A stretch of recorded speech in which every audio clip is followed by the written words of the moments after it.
Allô? Allô Clélia? Ouais, Julie, ça va? Ouais, il m'a menti pendant plusieurs mois. T'es dispo pour en parler? Mais bien sûr, bien sûr. Ok. Bah vas-y, je me change et j'arrive tout de suite. Vas-y, je t'attends. À toutes. Bisous. Oh, waouh.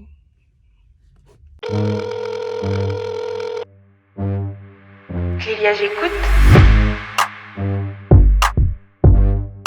J'y crois pas. Oh, waouh.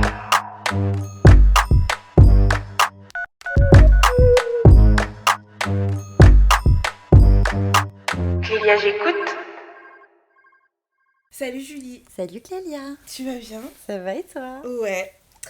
Aujourd'hui, on est ensemble pour parler d'un sujet qui concerne Aria, le petit bébé qui est avec nous. Tout à fait. Le petit bébé que tu as eu il y a 4 mois, Oui. c'est-à-dire au mois de juin. Ouais, c'est ça. Au mois de juin, avec un homme qui t'a menti sur toute sa vie. De A à Z. Ça commence. Aria aussi vous dit bonjour dans le Voilà, podcast. bonjour tout le monde. Elle a un petit caractère, hein, ça va bien se passer. Ouais. Alors, l'histoire commence au printemps 2022. Mhm. Et donc, moi, je suis restée 7 ans auparavant avec quelqu'un. Et là, on venait de se séparer. Donc, j'étais pas D'accord. très bien, j'avais pas trop le moral. Et c'est vrai que c'est une période où je suis beaucoup sortie avec mes collègues, mes amis, ils m'ont vachement soutenue, etc. Et donc, ce soir-là, avec mes collègues, on décide de se faire un petit after work. Il faisait un temps de merde, c'était le printemps, mais temps pourri, quoi. Bref, giboulée de Mars. Et on va dans un resto dans lequel on avait déjà été auparavant. On avait bien kiffé, mais c'était pas vraiment notre QG habituel. Mais on Ok. décide de sortir un peu des sentiers battus. On se dit, ah, c'était pas trop mal, c'est un peu posé, on avait besoin de ça pour discuter, etc. Et on y va. Et franchement, il y avait personne, c'était hyper bizarre et tout. Mais là, on se fait accueillir par le responsable du restaurant. Ambiance, enfin franchement, il nous a saucé toute la soirée, il nous a reboosté, aussi bien moi que mes collègues du coup. Mhm.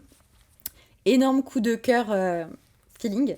Pas de coup de foudre physique au début, mais bon feeling. ouais, un énorme feeling, mais un truc, tu vois, que je pouvais pas trop expliquer parce que c'était pas du tout mon style de mec. D'accord. Mais il m'a fait rire, genre il disait des trucs, je finissais ses phrases, mais je voyais vraiment. Enfin, je pensais pas du tout à une relation avec lui, mais pas du tout. Et donc voilà, la soirée se passe, etc. Et les jours passent, et mon collègue me dit que lui, il a été avec un de ses dates dans son resto. Parce qu'il a trop kiffé, qu'il a kiffé l'ambiance, il nous avait mis bien, il nous avait offert des cocktails, etc. C'était cool. Et je lui dis, bah moi je vais sortir avec une copine samedi, je pense que je vais y aller aussi parce que j'avais une amie donc, qui était enceinte à ce moment-là. Et il fallait qu'on trouve un endroit un peu paisible pour discuter, et qu'on change un petit peu des endroits mouvementés dans lesquels on avait l'habitude d'aller. Et donc mon collègue me dit, bah attends, je vais te donner son numéro, comme ça tu réserves une table. Donc je lui envoie un SMS pour réserver une table. Il me dit, ok, pas de souci et tout, il reste hyper cordial par message. Et il me dit, en tout cas, ça me fait plaisir que tu viennes avec le copine à toi, machin, machin. Ok. Donc arrive le samedi, et on va dans son resto, et je voyais qu'il était hyper content de me voir. De te voir. Ouais, genre il me tape la bise direct et tout. Comme si vous vous connaissiez depuis. Mais ouais, c'était hyper bizarre. En fait, j'avais l'impression qu'on se connaissait depuis longtemps, alors que c'était que la deuxième fois qu'on se voyait en soi. Et hop là, elle me déshabille en plus. À poil, le striptease. Donc on arrive dans son resto, et là, trop bizarre, donc il me fait la bise, et il voit ma pote, et ils sautent dessus l'un l'autre, ils se font la bise. Ils se connaissent? Et j'étais grave choquée. Et du coup, en fait, ils se connaissaient. Parce qu'en fait, elle, ça a toujours été une fêtarde. Enfin, j'ai souvent tendance à lui dire que c'est un pilier de bar, d'ailleurs, même. Et donc, il me raconte les deux qui se sont connus il y a genre 8-9 ans dans un bar à Saint-Michel. Parce qu'elle, en fait, elle sortait déjà... Enfin, elle est toujours beaucoup sortie. Elle connaît beaucoup de monde dans le monde de la nuit, etc. Et elle a toujours traîné plus ou moins dans ce quartier par là-bas, quoi. Et donc, Saint-Michel, c'est pas très loin du quartier donc, où se situe notre histoire. Ok. Mon chaton. Voilà. Donc, on passe notre soirée là-bas. Franchement, bête de soirée, mais vraiment incroyable. Et une fois de plus, moi, je projetais rien du tout avec cette personne, mais énorme feeling. T'étais pas en phase de recherche, de toute Pas façon, du tout. tu Puis venais de te séparer. la séparation, Ouais. tous mes projets qui sont un peu envolés, on va dire, c'était un peu compliqué. Mais il arrivait à me changer les idées en parlant, me faisant rire et tout. C'était assez dingue, alors que je l'ai vu que 2 fois et que c'était dans le contexte du boulot, quoi. Et donc, à la fin de la soirée, donc, je lui dis que je m'en vais, machin. Et là, il était deg, non, mais restez, machin. Donc, il était déjà tard, c'était hors de question. Et là, il me prend dans ses bras avant de partir.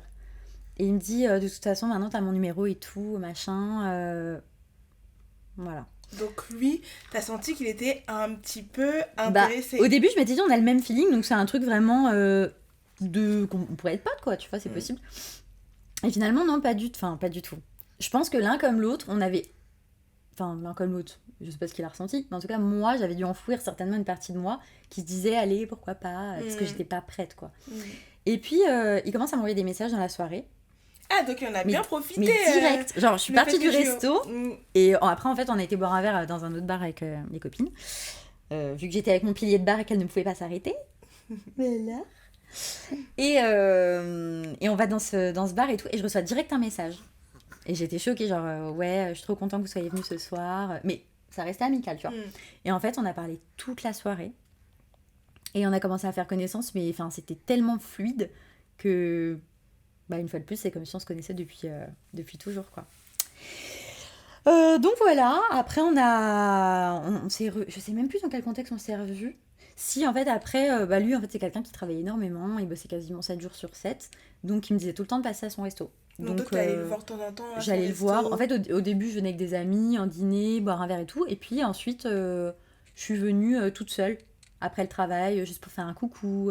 Mais sans arrière-pensée. Sans arrière-pensée. Enfin, on avait déjà commencé un peu à se chiner par message, mais c'était encore très mignonnet, quoi. Donc là, vous parliez quand même de plus en plus, tous les deux par message. À partir du jour où il m'a envoyé le premier texto, on a parlé H24. Ah ouais. Jour et nuit. Ça veut dire qu'on arrêtait de parler vers 2-3 heures du matin, même des fois 4 heures, vu que lui finissait le taf assez tard. Et on reparlait le matin à 9 heures. Donc tu vois, il y avait les moments de sommeil où on parlait pas, quoi. J'avais jamais ressenti une connexion comme ça avec quelqu'un. Et d'ailleurs, je disais à mes amis et mes collègues, c'est ouf parce que j'ai l'impression d'avoir rencontré mon double, mais en mec. Et j'avais jamais ressenti ça. En général, on dit que les opposés s'attirent, que tu vas te mettre avec quelqu'un qui te complète, etc. Mais là, c'était pas ça, quoi. C'était là, c'est vraiment aligné sur tout. Exactement. Genre, on avait les mêmes projets de vie. J'avais l'impression qu'on avait vécu des choses très en commun, etc. Donc, c'était assez incroyable. Et donc, plus le temps passe, et plus je vais le voir seul, etc. Et on commence à un peu à nouer des liens plus profonds. Et puis, il décide de m'inviter à sortir. Donc, on se fait un resto, on se fait un ciné. Ensuite, voilà, on s'est plus quitté, quoi. Plein de dates comme ça, qui s'enchaînent. Et puis, il commence à se livrer vachement à moi. Ok. Comme moi, je me livre vachement à lui, mais là, on va dans des sujets un petit peu plus profonds quand même. Et il me parle de sa naissance, il me parle du fait qu'il était adopté. En fait, il est supposément né à Madrid, du coup, il aurait été adopté en France. Du coup, ça ajoute un petit peu de drama à la story, tu vois. Donc du coup, là, il se dit, vas-y, c'est bon, c'est le moment de me confier à elle. Ouais, il a été... De lui faire croire que je me livre. Il s'est livré. Franchement, il m'a dit des trucs... je me suis dit, ouais, pour raconter ça, quand même, faut y aller, tu vois. Donc, il m'a raconté ça. Il m'a dit que sa mère adoptive, comme elle est quand même assez âgée, elle est dans un centre spécialisé. J'ai jamais trop compris ce que c'était, genre EHPAD ou truc psychiatrique, un mélange des deux, tu vois. Et traitement d'alcoolisme aussi, genre de rehab un peu, je sais pas trop ce que c'est. Mais donc, elle était dans un truc comme ça. Donc, tu vois, ça fait beaucoup de drama quand même. Donc, c'est bête... Mais pour une personne comme moi qui a un peu le syndrome de l'infirmière... Ça crée encore plus de l'attachement et de l'affection pour une personne parce que tu te dis, j'ai envie de l'aider. Ouais. Et qu'ensemble, il ira mieux, on essaiera de construire notre famille, notre couple. Je pensais pas à la famille à ce moment-là. Mais plus un couple sain. Mais je pensais à le soutenir. Et voilà. En fait, j'avais l'impression d'aller mal. Et en fait, j'avais en face de moi quelqu'un qui allait encore plus mal.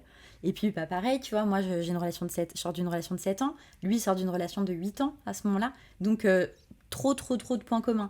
Je venais de faire une fausse couche quelques mois avant. Lui, il me raconte que son ex-copine a fait une fausse couche aussi la même année. Ça fait quand même beaucoup de choses en commun. Donc...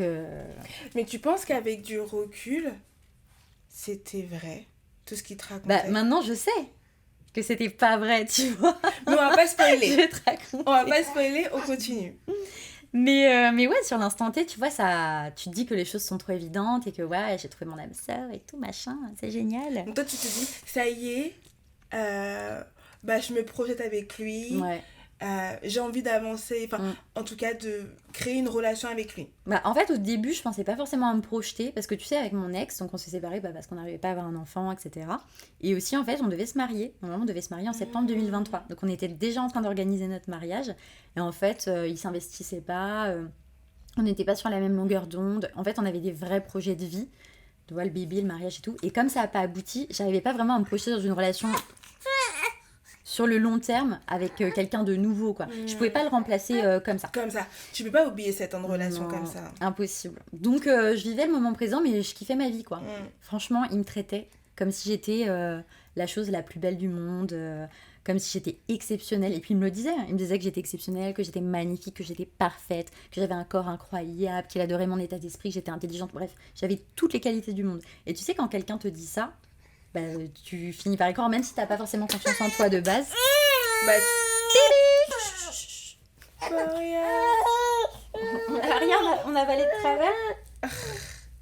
donc toi, tu te sentais grave valorisée par rapport à tout ce qu'il te disait. Mais tellement, genre, franchement, j'en ai connu des histoires et j'en ai connu des mecs qui savent te parler, qui savent te charmer et tout, mais jamais à ce point-là, là, c'était incroyable. Je me disais, ah ouais, en plus, le mec, faut savoir qu'il est un petit peu plus âgé que moi. À l'époque, il avait 35 ans, c'est pas beaucoup, mais on avait quand même 4 ans d'écart, ouais, 4 ans à l'époque. Et tu sais, je me disais, bah, il est trop mature, il approche de la quarantaine, donc c'est bon. Oui, il était d'accord. Hein. Donc j'ai enfin trouvé quelqu'un de mature, quoi. Donc je peux me fier à lui, etc. Donc tout ce qu'il te dit, tu le prends pour argent comptant. Et puis tu te dis, il a vécu des choses. Mais c'est ça. Ça l'a forgé, c'est pas quelqu'un qui va se foutre de ta gueule, qui veut jouer avec toi, qui va rigoler et tout. Là, c'est du sérieux, quoi. Et puis tu sens que le mec a souffert par rapport à son ex aussi, parce que son ex, elle avait pas l'air très facile avec lui, alors que lui, il a le cœur sur la main. Donc tout ça contribue à te mettre fortement en confiance, du coup. Dans le love. Totalement dans le love. En fait, il m'a fait ce qu'on appelle du love bombing. Ah ouais? Mais c'est clairement ça. C'est quoi la définition du love bombing? Bah, c'est quelqu'un qui va tellement te donner d'amour que t'as même pas le temps de respirer, limite. Et en fait, je pensais pas avoir besoin de ça, mais en fait, quand t'es faible, quand t'es dans une situation où tu viens de te faire larguer comme une merde et tout, ben, même si on te fait du love bombing, c'est censé être un red flag quand même, tu le vois pas forcément. Parce qu'on te donne tellement, on te laisse tellement pas respirer. Je te dis, message H24, les appels, j'avais au moins 50 appels par jour. Il m'appelait même quand je répondais pas sur mon téléphone à ma boutique, donc sur mon lieu de travail. Sérieux? Ouais, et quand je répondais pas, il passait, parce qu'on bossait dans le même quartier aussi. Donc il passait devant la boutique, genre 3-4 fois par jour. Donc ça peut passer pour du harcèlement. Mais quand t'es amoureuse, enfin quand tu kiffes un mec, tu dis c'est mignon. Ouais, moi je trouvais ça trop mignon. Il pense à moi tout le temps. Mais c'est ça. Et mes collègues, elles me disaient tout le temps, c'est chelou quand même, pourquoi il fait ça? Ça fait un peu peur, non? Et moi j'étais là, non, genre franchement, moi ça me fait plaisir et tout. Non, j'avais trop besoin d'amour. Vraiment, c'était too much, quoi. Ouais. Mais c'est difficile, tu vois, parce que tu me dis que ça devrait être un red flag, le love bombing. Ouais. Mais va réaliser ça sur l'instant. Voilà, quand t'es dans les love et que le mec te donne tout ce que tu attends. Mais c'est pour ça, tu vois, que j'en parle là et que je dis justement que ça devrait être un red flag. Et un jour, on a voulu passer la nuit ensemble.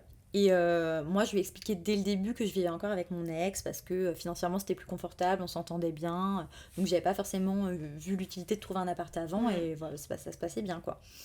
Donc, je lui ai pas caché, donc on pouvait pas se voir chez moi, en toute logique. Et donc, je lui ai fait comprendre, du coup, on peut aller chez toi. Et donc, il a commencé à me raconter des trucs. J'ai commencé à avoir quelques doutes quand même. Oui, j'ai un pote qui est là, du coup on fait une coloc, mais c'est un 2 pièces, en plus il est avec sa fille. Je me suis dit, mais attends, comment c'est possible que le mec vive en coloc avec un gars, machin, truc. Et donc il me disait que des fois, à chaque fois il me disait, ouais, il part dans 1 semaine, il part dans 2 semaines. Donc en attendant, on se voyait à l'hôtel. Ça me convenait, je mets des grosses guillemets, parce que bon, c'est pas non plus ce dont toutes les femmes rêvent quand elles sont vraiment dans une relation de couple sérieuse d'aller à l'hôtel, on est d'accord? Mais avec ce qu'il te disait, tu te disais, bon, c'est pas de sa faute. C'est pas grave, voilà. Ça va s'arranger. Exactement, ouais. Bientôt, je pourrai aller chez lui quand mon ami partira. Et en plus de ça, tu devais peut-être te dire, il aide son pote aussi, donc il est vraiment... C'est quelqu'un de bien, il a un cœur énorme, il paye un appart qui coûte la peau du cul dans Paris, mais il héberge quand même son pote, etc., avec sa fille. Genre, tu vois le truc, drama, encore une fois, genre son pote, c'est un père célibataire, donc il a sa fille et il l'aide, c'est magnifique, quoi. Donc ça ferait un bon père. Enfin bref, tu vois l'enchaînement catastrophique. Et donc je calcule, son pote est censé partir dans 1 semaine, 2 semaines, machin. Et là les 2 semaines passent et je lui dis, ah bah ça y est, ton pote du coup il est parti. Et il me dit, ouais, mais en fait, un jour, il me laisse des messages sur mon téléphone quand je suis au boulot. Et il me dit, faut que je te dise un truc, faut que je te dise la vérité. Voilà, un jour, j'ai eu des histoires pas claires avec des mecs. Et en fait, du coup, maintenant, ils me menacent parce que je leur dois de l'argent. Et en fait, ils ont le double des clés de chez moi. Et ils viennent me menacer avec des revolvers au restaurant. Tu pourras demander à mon serveur et à ma serveuse, à mon barman et à ma serveuse, pardon. Ils l'ont déjà vu, ils sont déjà venus au resto, etc. En fait, c'était deux mecs apparemment qui le menaçaient avec des flingues. Il m'a dit, si tu veux, je peux même te montrer les caméras de surveillance du resto, etc. Tu vas voir. On les voit, les flingues et tout. Et en fait, du coup... Toi, quand tu entends ça, tu réagis comment? Bah, en fait, au début, je me suis dit, il se fout de ma gueule. Et en fait, j'ai une réaction. Parce que pour moi, il pouvait pas faire autrement que se foutre de ma gueule. Parce qu'il me dit, ouais, un jour, j'ai failli finir dans un coffre et tout. Donc ça, c'était pour justifier que je ne puisse pas aller chez lui. Tu comprends, c'est trop dangereux, ils m'attendent en bas de chez moi, machin truc. Et je me suis dit, j'étais avec mon collègue, on était au boulot, j'écoute les vocaux avec mon collègue en fermeture de boutique. Et je dis, il se fout de ma gueule. Et mon collègue me dit, vas-y, il se fout de ta gueule, stop. Je le bloque. Franchement, j'ai pété un plomb, je me suis dit, je ne veux pas d'une relation toxique. Voilà, j'ai envie de repartir sur une vie heureuse, etc. Je le bloque, genre jusqu'au lendemain, un truc comme ça. Première dispute, en fait. Et là, le soir, parce que moi, j'y croyais pas à cette histoire. Et en plus, après, il m'a renvoyé des messages, il m'a dit, mais non, c'est vrai, je plaisantais et tout. Et je sais pas, je trouvais que c'était hyper bizarre. Pourquoi tu me racontes cette histoire, il me fait un vocal de 10 minutes. Après, tu me dis que tu plaisantais. C'est pas drôle. C'était pas drôle, non. Du coup, ça m'a encore plus saoulée, donc je l'ai rebloqué. Et toute la soirée, sa serveuse, elle faisait que de me textoter.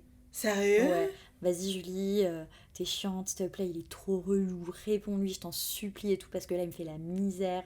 Elle m'envoyait des vidéos et des photos de lui, il était sur son téléphone, il faisait que d'essayer de m'appeler, en mode harcèlement, tu vois. Et t'as pas eu peur? J'avais l'impression que c'était un amour tellement fort qu'il pouvait pas s'en empêcher, donc je me sentais indestructible, quoi, très forte, etc. Je finis par le débloquer, comme d'hab, il arrive à me rassurer avec ses belles paroles, etc.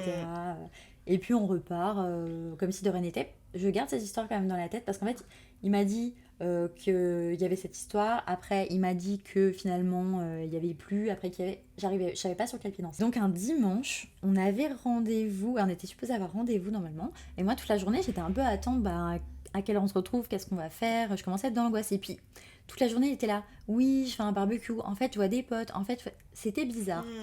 Et à un moment, je le rebloque à nouveau. Donc, c'était une période où on se prenait beaucoup la tête quand même. On s'était pris énormément la tête la même semaine, je crois. Je sais pas combien de fois, à la limite, tous les jours. Et donc, je l'avais bloqué de partout, sauf sur Insta. Et il m'envoie des messages sur Insta. Et il me dit écoute, je dois te dire la vérité, rejoins-moi. Comme ça. Comme ça. Du coup, je me dis ok, je le rejoins sur Paris. Et là, il était en pleurs quand je l'ai retrouvé. Mais vraiment, quand je te dis en pleurs, les larmes de crocodile, tout quoi. Genre. Tout pour que tu un craques. vrai drama, voilà, exactement. Commedia dell'arte à mort. Telenovelas. Moi, à l'époque, pour moi, une fois de plus, c'était très sincère. Bah parce oui. que quand tu vois des larmes comme ça couler d'un mec de 35 ans, tu te dis pas que c'est du fake, tu vois. Oui, tu te dis, il va pas pleurer comme ça. Sur commande, genre. Ouais, c'est pas possible. Improbable. Et puis comme toi, t'as des sentiments pour lui aussi, tu te dis... Ça m'attendrit. Limite, quand je le voyais pleurer, tu sais, ça me donnait envie de pleurer aussi, tu vois. Et il savait trop comment faire avec ses grands yeux comme ça, là. Oh, non, puis tu te dis, s'il pleure pour moi, c'est que vraiment, je suis il trop m'aime, importante, voilà. Et une fois de plus, tu te sens exceptionnelle, tu te sens... Voilà. Et donc, on se rejoint. En plus, on était dans un genre bar PMU dégueulasse. J'ai bu un rosé, s'il te plaît, qui avait un goût de bouchon.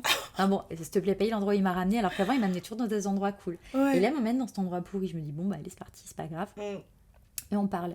Et là, elle me dit, bon, écoute, l'histoire que je t'ai racontée, tu te rappelles, l'autre fois sur les vocaux avec les mecs et tout qui me menacent, c'est une vraie histoire. Mais je voulais pas te faire peur. Donc voilà, c'est une vraie histoire. Je suis dans la merde, je leur dois de l'argent. Et là, il me dit, je te donne mon téléphone. Et là, il me donne son téléphone, il monte son code et tout.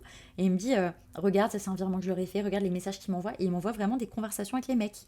Genre où il se fait insulter, où il se fait menacer. Donc là, il montre aussi une conversation avec son père.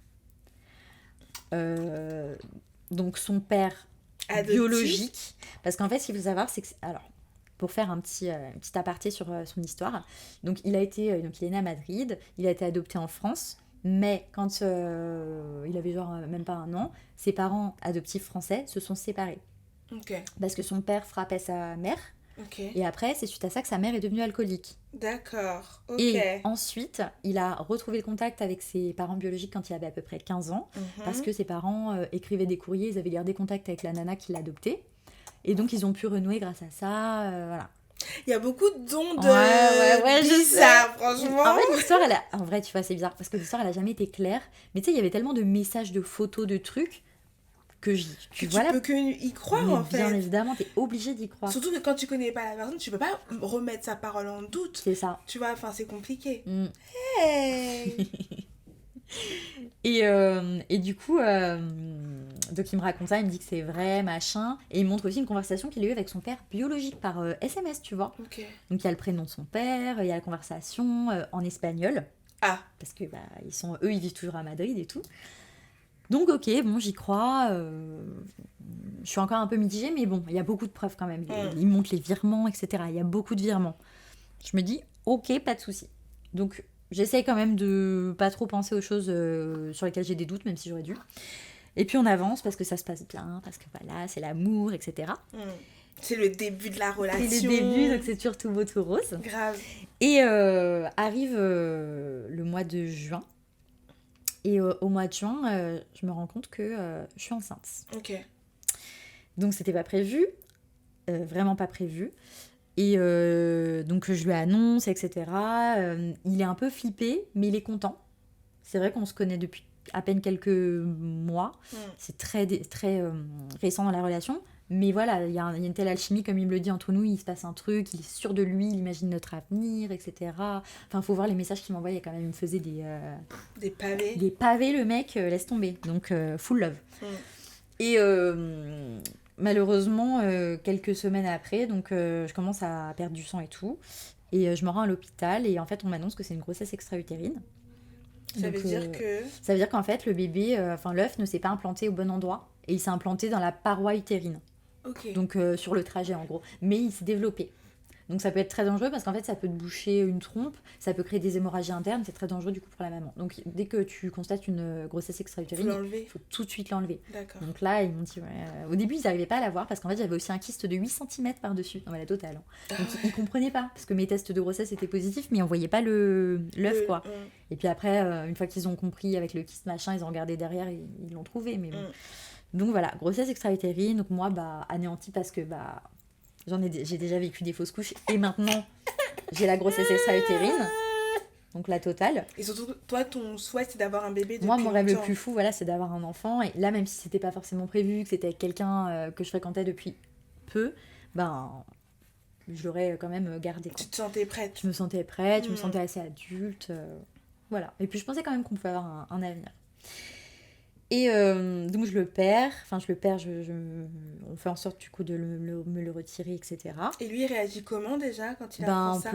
En pleurs, il débarque à l'hôpital, il était en pleurs, il était mal.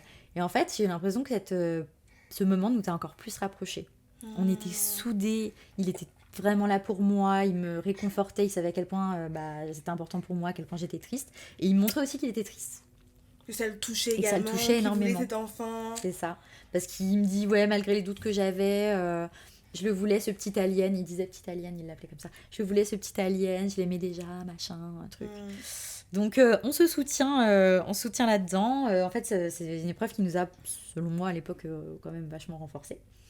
Et on décide de chercher enfin un appartement ensemble. Parce que moi, je vivais toujours avec mon ex. Et puis lui, il avait toujours son pote, coloc, bizarre. Et puis les mecs qui le harcelaient en bas de chez lui. Donc, il fallait déménager quoi qu'il arrive. Et puis, on s'est rendu compte aussi que le fait de potentiellement avoir un enfant, ça serait bien de lui offrir quand même un foyer. Donc là, ok, certes, il n'y avait pas d'enfant, mais notre relation était assez solide. Pour vivre ensemble. Donc, on est en été. Et on parle aussi de vacances, etc. Donc, prévoit de partir en vacances à Madrid, parce qu'il veut me présenter à sa famille, etc. Sa famille biologique, du coup. Sa famille biologique. Qu'il a l'air d'aimer, à mon sens, bien plus que sa famille adoptive. En fait, il appelait sa mère adoptive par son prénom. Il l'appelait pas maman. Il l'appelait toujours par son prénom. Je trouvais ça super bizarre. Ouais, j'avoue. Ouais. Et alors que ses parents, il avait l'air d'être fâché contre eux parce qu'il l'avait abandonné, mais ils étaient en pleine reconstruction de liens et il avait l'air d'avoir une certaine admiration pour eux. Ok. Bon, et d'aimer passer du temps à Madrid parce qu'il y allait vraiment très très souvent. Ok. Donc on commence une recherche d'appartement et il est très entreprenant, donc il va visiter plusieurs apparts sans moi. Et il visite toujours à des moments où moi je bosse, etc. Donc je le laisse gérer parce que je vois qu'il est à fond dedans et tout. Il me dit de commencer à monter le dossier de location. Et en même temps, toi, tu te dis, c'est cool parce qu'il prend les devants, il est grave engagé, il a vraiment envie de trouver un appart. C'est ça. Donc je suis hyper rassurée parce que je me dis ok c'est bon là c'est lancé, c'est sérieux, let's go. Donc il m'envoie les photos d'un appart qu'il visite un jour dans le 13e arrondissement, Ok. donc collé au 5e, donc pas trop loin de mon taf non plus, donc j'adore. Et gros coup de cœur pour cet appart, donc je lui dis vas-y c'est bon, j'ai pas besoin de le voir et tout, parce que j'aurais bien aimé être là, mais bon avec mes horaires c'était un peu compliqué. Et tu lui fais confiance. Et je lui faisais confiance, j'avais les vidéos, les photos, j'avais tout, je l'avais sous tous les angles, quoi. J'avais l'impression de le visiter en 3D le truc. Donc je lui dis vas-y j'adore, c'est bon, on envoie notre dossier. Donc je lui envoie tous les documents, machin. Et il me dit que non, finalement on l'a pas eu, machin truc. Bon, après on trouve pas forcément ce qui nous plaît, on continue de regarder, mais sans conviction, Sans parce coup de que cœur. c'est l'été et il n'y a plus rien de dispo. Tu vois, souvent ça se libère en septembre et tout. Donc après on était supposé partir du coup à Madrid. Et Donc, finalement... pour rencontrer sa famille. Pour rencontrer sa famille. Mhm. Finalement, monsieur change de travail. Donc, il va travailler dans un autre restaurant, Ok. toujours dans le même quartier. Et du coup, en fait, on peut pas partir en vacances parce qu'il a pas de congé payé. Donc, bah, je suis un petit peu dépitée, mais je fais avec. Et du coup, je pars en vacances avec ma meilleure amie. Et entre-temps, lui, il déménage quand même. Il se trouve un studio. Sans te prévenir. Ben, il décide de prendre un studio. Trop bizarre. En fait, c'est une période où il a commencé à s'éloigner un peu de moi, mais sans que je comprenne vraiment pourquoi. Ok. C'était un peu soudain, c'était bizarre. En fait, juste après les recherches d'appart, et qu'on ait kiffé tous les deux sur cet appart dans le 13e, la relation est devenue bizarre. Il te parlait de moins en moins. On se parlait toujours, il venait toujours me voir à la boutique, il voulait toujours, voilà, être toujours comme ça, Son emprise. avoir son emprise exactement sur moi. Mais il n'y avait plus autant de love, tu vois, c'était devenu un petit peu bizarre. Je sentais qu'il mettait un petit peu ses distances. Et comment t'as appris qu'il allait trouver un appart? bah c'est lui qui me l'a dit, mais ça s'est un peu fait du jour au lendemain, tu vois. Il me dit ouais, franchement c'est trop dangereux pour moi de rester là. Du coup j'emménage dans un studio qui appartenait à un pote, qui est en ce moment, je sais plus ce qu'il me raconte dans quelle ville, parce que sa mère comme elle est malade, décidément toutes les darons elles sont malades. Voilà, je déteste qu'on monte là-dessus, en plus ça me rend ouf. Bref, donc... Surtout sur la maladie, quoi. Mais c'est clair, enfin, je sais pas comment tu peux mentir là-dessus, bref. Et son pote qui est pas là, donc du coup c'est lui qui a l'appart, donc en fait c'est pas vraiment un bail de location, c'est plutôt une sous-location, donc c'est pour ça qu'il a pu l'avoir rapidement, etc. Mais c'est un studio de genre 14 mètres carrés. Donc pour te faire comprendre que tu peux pas venir, en fait. Pour faire comprendre, c'est ma garçonnière. Et de toute façon il a déjà employé le mot garçonnière, donc au moins c'était clair. Donc je me suis dit, ok. Donc Balek, je pars en vacances, et je décide de kiffer ma vie, et je passe vraiment des très bonnes vacances. Et pendant que je suis en vacances, donc même si on garde toujours le contact, le lien, etc., je trouve quand même qu'il est froid, il est bizarre. Donc ça, là on est au mois d'août, on est fin août. Et il me dit un jour, écoute, faut qu'on parle et tout. Donc on s'appelle, et il me dit franchement, je sais pas si je suis prêt à vraiment m'engager finalement dans une relation, ça me fait très peur, je crois pas être prêt. Et en plus, je ne t'aime pas comme tu aimerais que je t'aime. What? Bah parce qu'en fait, je lui disais... en fait, bah voilà, moi je suis quelqu'un de curieux, je suis quelqu'un qui a mal au bout des choses, au bout de mes projets, etc. Et c'est vrai que le fait qu'on puisse pas aller chez lui, qu'on aille tout le temps à l'hôtel, tu vois, et qu'il bosse 7 jours sur 7 et que du coup on se voit un petit peu à 2h du matin, à 3h du matin. Bah moi aussi j'avais une vie, j'étais fatiguée, j'avais un travail et je me calquais trop sur ses horaires à lui. Et en fait, un jour je lui avais dit, moi maintenant je veux plus des miettes, je veux une baguette. Voilà. Bah, et normal. j'avais pas le droit d'avoir ma baguette, donc j'étais un peu à bout de nerfs. Et voilà, donc lui me fait comprendre que voilà, il n'arrive pas à me donner ce que j'attends réellement, qu'au début tu vois c'était très love bombing, etc., beaucoup d'amour machin, mais malheureusement ça reste des mots, les actes n'ont pas réellement suivi, voilà, et pourtant voilà, c'était quand même bien parti. Donc il me dit ça, et moi du coup je décide de mettre mes distances. Il m'avait offert une bague d'ailleurs, et je la retire pendant les vacances parce que je décide que c'est symbolique et que j'ai pas envie de penser à lui et que, bah, que je vais le quitter quand je vais revenir tout simplement sur Paris. Je reviens sur Paris et le jour de mon retour, il me demande il veut qu'on se voit, qu'on se fasse un rendez-vous pour mettre les choses au clair. Okay. Donc malheureusement, je n'ai pas pu résister. Je me mets quand même en bombe, tu vois, j'y vais bronzer, tout ça, machin. La base. Et j'arrive et les larmes de crocodile. Encore. Ouais, non mais toute sa vie. Je t'aime, tu es l'amour de ma vie, ma femme, la mère de mes futurs enfants, et blablabla, blablabla. Tout ce que tu veux entendre. Tout ce que je veux entendre. Mais j'ai peur. Et là, je lui dis, ôte-moi d'un doute. Ton ex, elle a fait une fausse couche. Parce que tu te souviens, je t'avais dit que son ex, elle avait fait une fausse couche comme moi, machin. Donc c'est ça qui nous avait rapprochés aussi. On a vécu des choses en commun. Et là, elle me dit non, elle a jamais fait de fausse couche.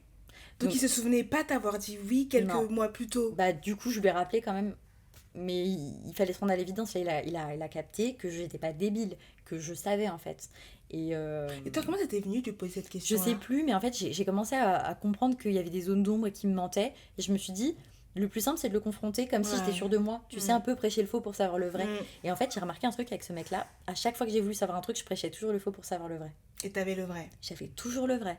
Donc, trop incroyable. Et donc, je lui dis ça. Donc, il me dit, bah oui, c'est vrai, mais bon, comme. Enfin, j'avais vraiment envie que. Voilà, que tu comprennes que j'étais comme toi, que tu comprennes, que tu saches que je te comprends, etc. Mais quand même, c'est hyper toxique de mentir sur C'était ça. grave toxique. Donc là, à partir de ce moment-là, Donc, deuxième red flag. red flag de ouf. Bon, il y en a eu plein entre temps, mais Mm. deuxième gros red flag. Je commence à comprendre vraiment que le mec est chelou. Malheureusement, je suis toujours amoureuse de lui. Mais j'étais quand même revenue avec l'idée claire et ferme de stopper la relation. Là, on est en septembre 2022. Du coup, je lui dis écoute, moi, je veux plus qu'on soit ensemble et tout, donc il me supplie. Et il me demande de lui laisser une dernière chance. Donc je lui dis écoute, on verra. Mais tu sais, je reste hyper distante, je fais la meuf de ouf alors que j'ai pas envie de faire la meuf, mais T'étais t'es in love. obligée, Mm. voilà. Et donc de là, on se laisse parce que monsieur avait des choses à faire encore. Par rapport encore au travail, bien sûr. Mais tu ne sais pas quoi. Je ne sais pas quoi. Et c'était un dimanche ou un lundi. Donc un jour où il était supposé être off, hein, encore une fois. Donc, trop bizarre. Très bizarre, mais c'est vrai que je me posais rarement des questions sur le taf parce que je connaissais très bien son nouveau patron. Et, Donc, tu faisais confiance encore une fois. et en fait, son nouveau patron, je sais qu'il avait un côté un peu tyrannique, je sais qu'il faisait beaucoup bosser ses employés, je faisais confiance et voilà. Et en plus, comme il savait que je connaissais son patron, je me disais qu'il pourrait pas me mentir, tu vois. Ah, de peur que t'ailles. Que je parle avec le Avec gars le un patron, coup et ouais. que. En fait, son patron en question avait une petite histoire avec une copine. Ok. Donc voilà. Bref, et du coup, bah voilà, on se met d'accord sur le fait que je peux lui laisser une chance, mais vas-y, je vais plus faire de cadeaux maintenant, c'est fini. Donc là, on se donne un petit peu moins de nouvelles qu'avant, mais on s'en donne toujours, les photos tous les jours, machin, on reste en contact H24. Mais voilà, je sens quand même qu'il y a un truc qui a changé déjà, moi je fais plus vraiment confiance. Et je sais plus, peut-être une semaine après, un truc comme ça, ou 10 jours après, je fais une soirée avec mes copines, dont ma copine pilier de bar, enceinte. Et donc toujours dans notre quartier, toujours dans le même quartier de Paris. Et, et on boit énormément, énormément, énormément. Et puis moi, je revenais de vacances. Et en fait, en vacances, je sais pas si ça t'a déjà fait ça. Moi, quand je pars à l'étranger, j'arrive jamais à me bourrer la gueule. Genre, je suis jamais bourrée. Parce que tu sais, dans les cocktails, ils te mettent de l'eau et tout, il y a beaucoup de glaçons. Et t'as beau boire 3-4 cocktails, t'es Ça te jamais fait rien. bourrée. Et du coup, t'as envie d'être un petit peu, tu vois, à l'ouest. Pompette un peu. Un peu pompette, Mm. t'as envie de kiffer tes vacances et t'es jamais bourré, quoi. Donc en fait, quand tu reviens de vacances et que tu bois, ça te met une claque. Je te dis qu'on a beaucoup bu, mais ça se trouve, j'ai bu 2-3 verres. Bon, ça peut paraître énorme pour certaines personnes, mais en vrai, 2-3 verres, c'est pas énorme, tu vois. Et je sais pas, je me sens vraiment bourrée, quoi, pompette.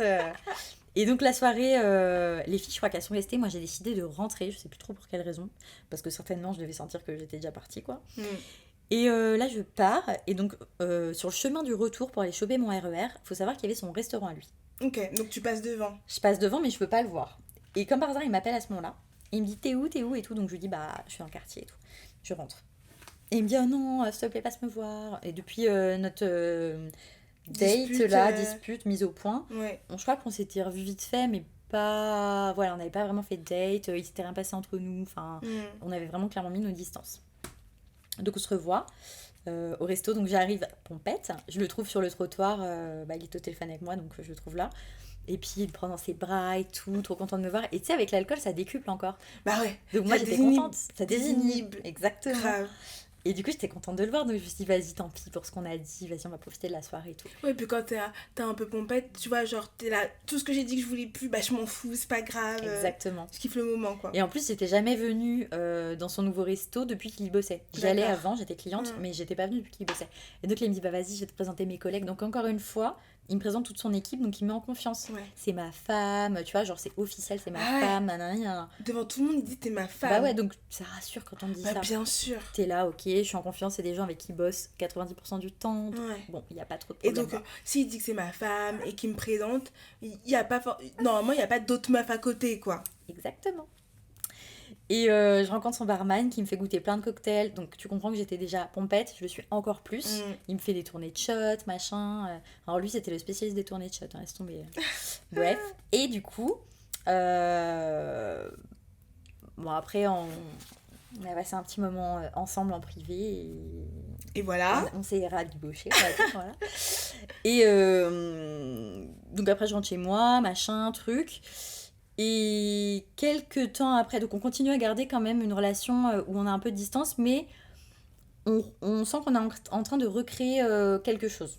Ouais. On recrée Donc des toi, liens. t'es pas fermée à recommencer avec lui. Bah, en fait, j'étais pas fermée parce que pour moi, à partir de cette soirée-là, je sais pas, j'ai senti tellement d'amour, le fait qu'il me présentait à ses collègues.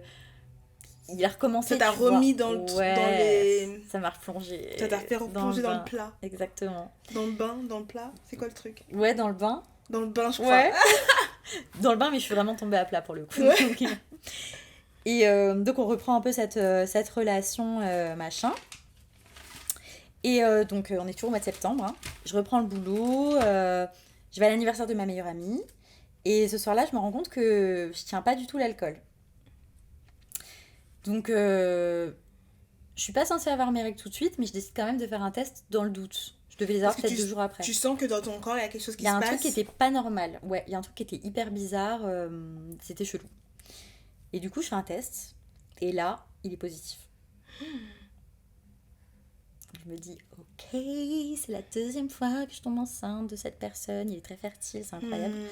Et surtout, ben, je suis un peu paniquée. Je me dis, mince, on était plus ou moins séparés. On sait pas vraiment si on s'est remis ensemble.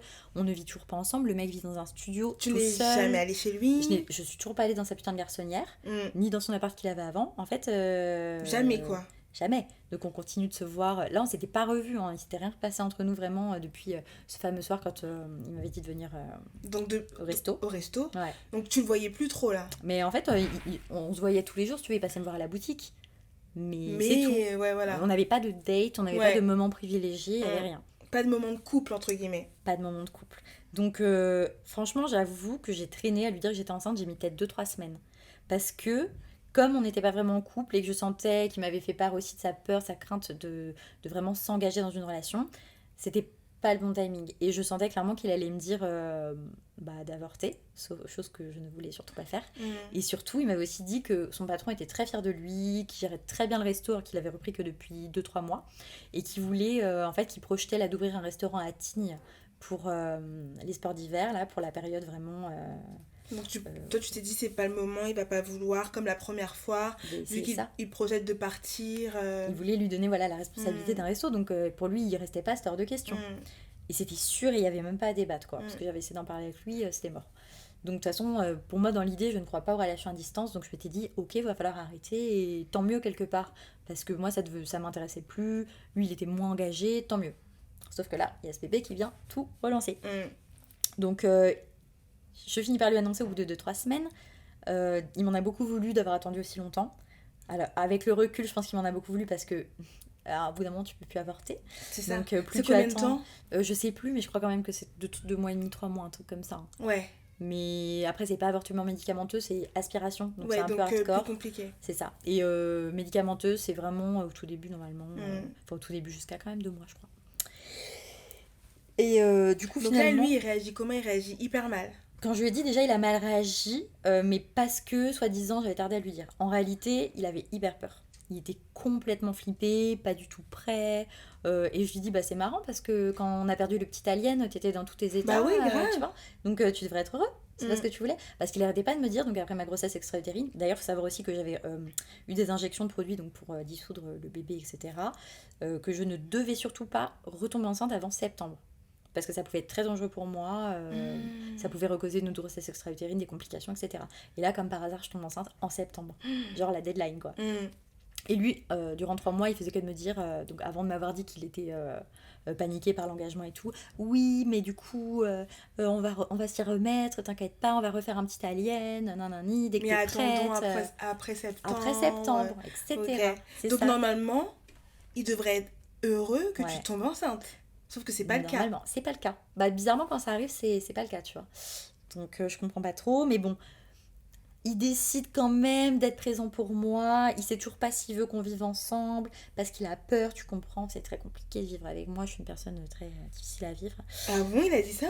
Non, mais pour lui, de toute façon, vivre avec n'importe qui, c'est compliqué parce que tu vois. Oui, mais là, il se contredit de ouf, puisque Ouais. quelques mois avant, il cherchait des Mais tout le temps. appartements. Il avait trouvé un appartement dans le 13e, même si vous l'avez pas eu, mais il était chaud pour avoir Il cet était chaud de appartement. ouf. Et surtout, comme j'avais tendance à lui rappeler assez souvent, tu as vécu avec quelqu'un pendant 8 ans. Ouais. Tu as vécu avec cette personne, donc vous étiez dans le même appart depuis le début de la relation. Et donc quand je lui disais ça, il avait toujours le bon argument de dire oui, mais tu comprends, comme j'ai vécu avec quelqu'un pendant 8 ans, j'ai plus envie de ce genre de choses. Maintenant, je pense que j'ai besoin de retrouver un peu quand même mon indépendance et ma liberté. Il avait toujours réponse à tout de toute façon. C'est abusé. Ouais. Mais là, tu devais te dire, mais attends, mais c'est pas du tout cohérent ce qui se passe là. Du coup, je commençais à flipper parce que j'étais là en train de me dire ok, je peux plus rester vivre là où je vivais avant avec mon ex, donc il faut vraiment que je trouve un appart. Bah oui, parce qu'en plus, tu vis avec ton ex. Donc, Ouais. comment annoncer à ton ex que je suis enceinte, mais d'une autre personne? Ouais, c'est chaud. Du coup, quand je lui ai dit, ça s'est assez mal passé. Parce qu'il faut savoir que je lui ai dit avant de le dire à l'autre. Parce qu'on avait des super relations, on vivait ensemble, c'était mon pilier, et c'est toujours d'ailleurs aujourd'hui mon pilier dans la vie. Donc c'était compliqué pour moi de lui dire, mais j'avais besoin de lui dire, j'avais besoin d'être sincère avec lui. Et en plus, la double peine, c'est que quand je lui ai annoncé que j'étais enceinte, je lui ai aussi dit que j'avais fait une grossesse extra-utérine en juin. Et il a rien capté, hein. Alors que je faisais des déplacements à l'hôpital et tout à cette époque-là. Il se demandait pourquoi des fois je me tordais de douleur et tout, mais il est bon. Comprenait pas trop. Il comprenait pas, mais comme on était un petit peu en guerre, vu que la séparation était récente, il s'était pas trop préoccupé. Mais là, maintenant qu'on avait retrouvé de bons rapports, etc., il fallait que je lui dise. Et quand je lui ai dit, il a très mal vécu, donc il m'a demandé de partir le jour même. Donc j'ai été vivre chez mes parents le temps de me retourner, de trouver un appartement.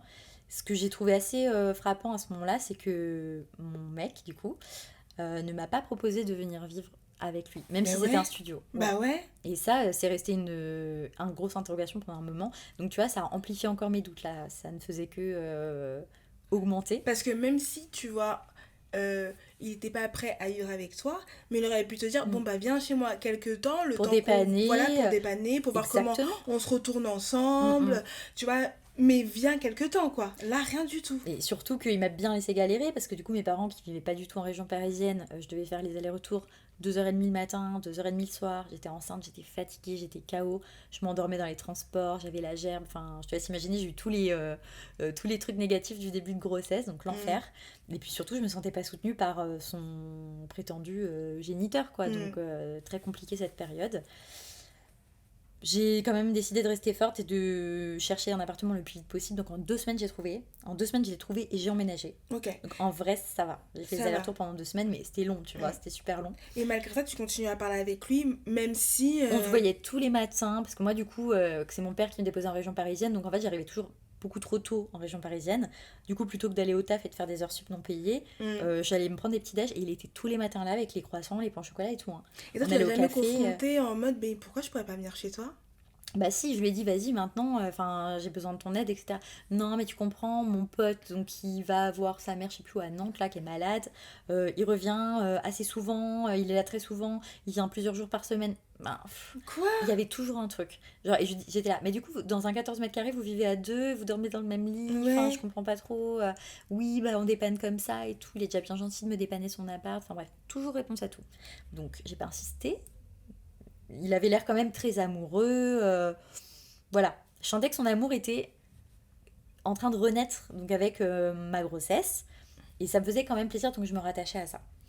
Du coup, il y avait quand même, comme je te dis, les petits déjeuners tous les matins, le café, le croissant. Enfin, tu vois, c'était mignon quand même. Et est-ce que tu... Bah grave, de fou. Mais Et est-ce que tu sentais qu'il essayait de créer un lien avec le bébé? il a jamais touché mon ventre ou essayé d'écouter ce qu'il y avait dans mon ventre. Ah ouais? Ouais. Et pourtant, mes collègues, alors c'est des femmes, donc peut-être qu'elles étaient plus sensibles à ça, mes collègues le faisaient. J'avais ouais? une collègue qui a écouté bébé Aria du premier mois jusqu'au 9e mois dans mon ventre. Et qui était trop heureuse, elle me disait, ah, j'entends des petites bulles et tout, machin, elle était trop fière. Mais lui, non, il a jamais fait ça, quoi. Et d'ailleurs, C'est ouf. quand je vivais encore chez mes parents, j'ai fait donc ma première échographie, donc qui est l'échographie de datation, que tu fais, je crois, à 6 ou 8 semaines de Ouais. grossesse. Et je lui ai proposé de m'accompagner. Donc il a accepté. Et du coup, moi, quand j'ai entendu le cœur du bébé, quand je l'ai vu et tout, enfin, j'étais... Grosse émotion. Mais j'ai pleuré. Et lui, il a vomi. Donc il a pas vomi, bien sûr, dans la salle d'échographie, mais il est parti vomir. Waouh. Ouais, je te dis pas comment j'étais vexée, genre c'était Bah chaud. ouais.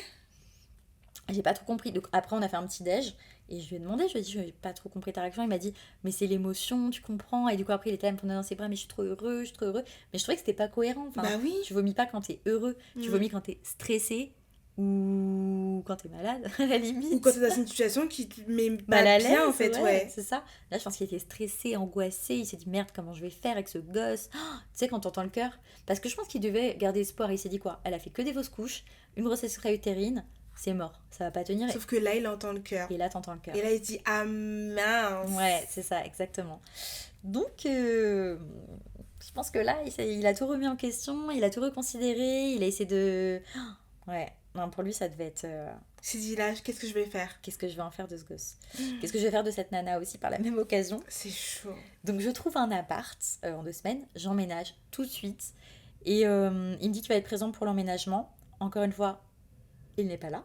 Donc t'emménages toute seule. j'emménage, mes parents sont venus et mon ex est venu m'aider aussi. Trop gentil. Parce que je déménage quand même pour partir de chez lui. On s'engueule parce que je tombe enceinte et que voilà.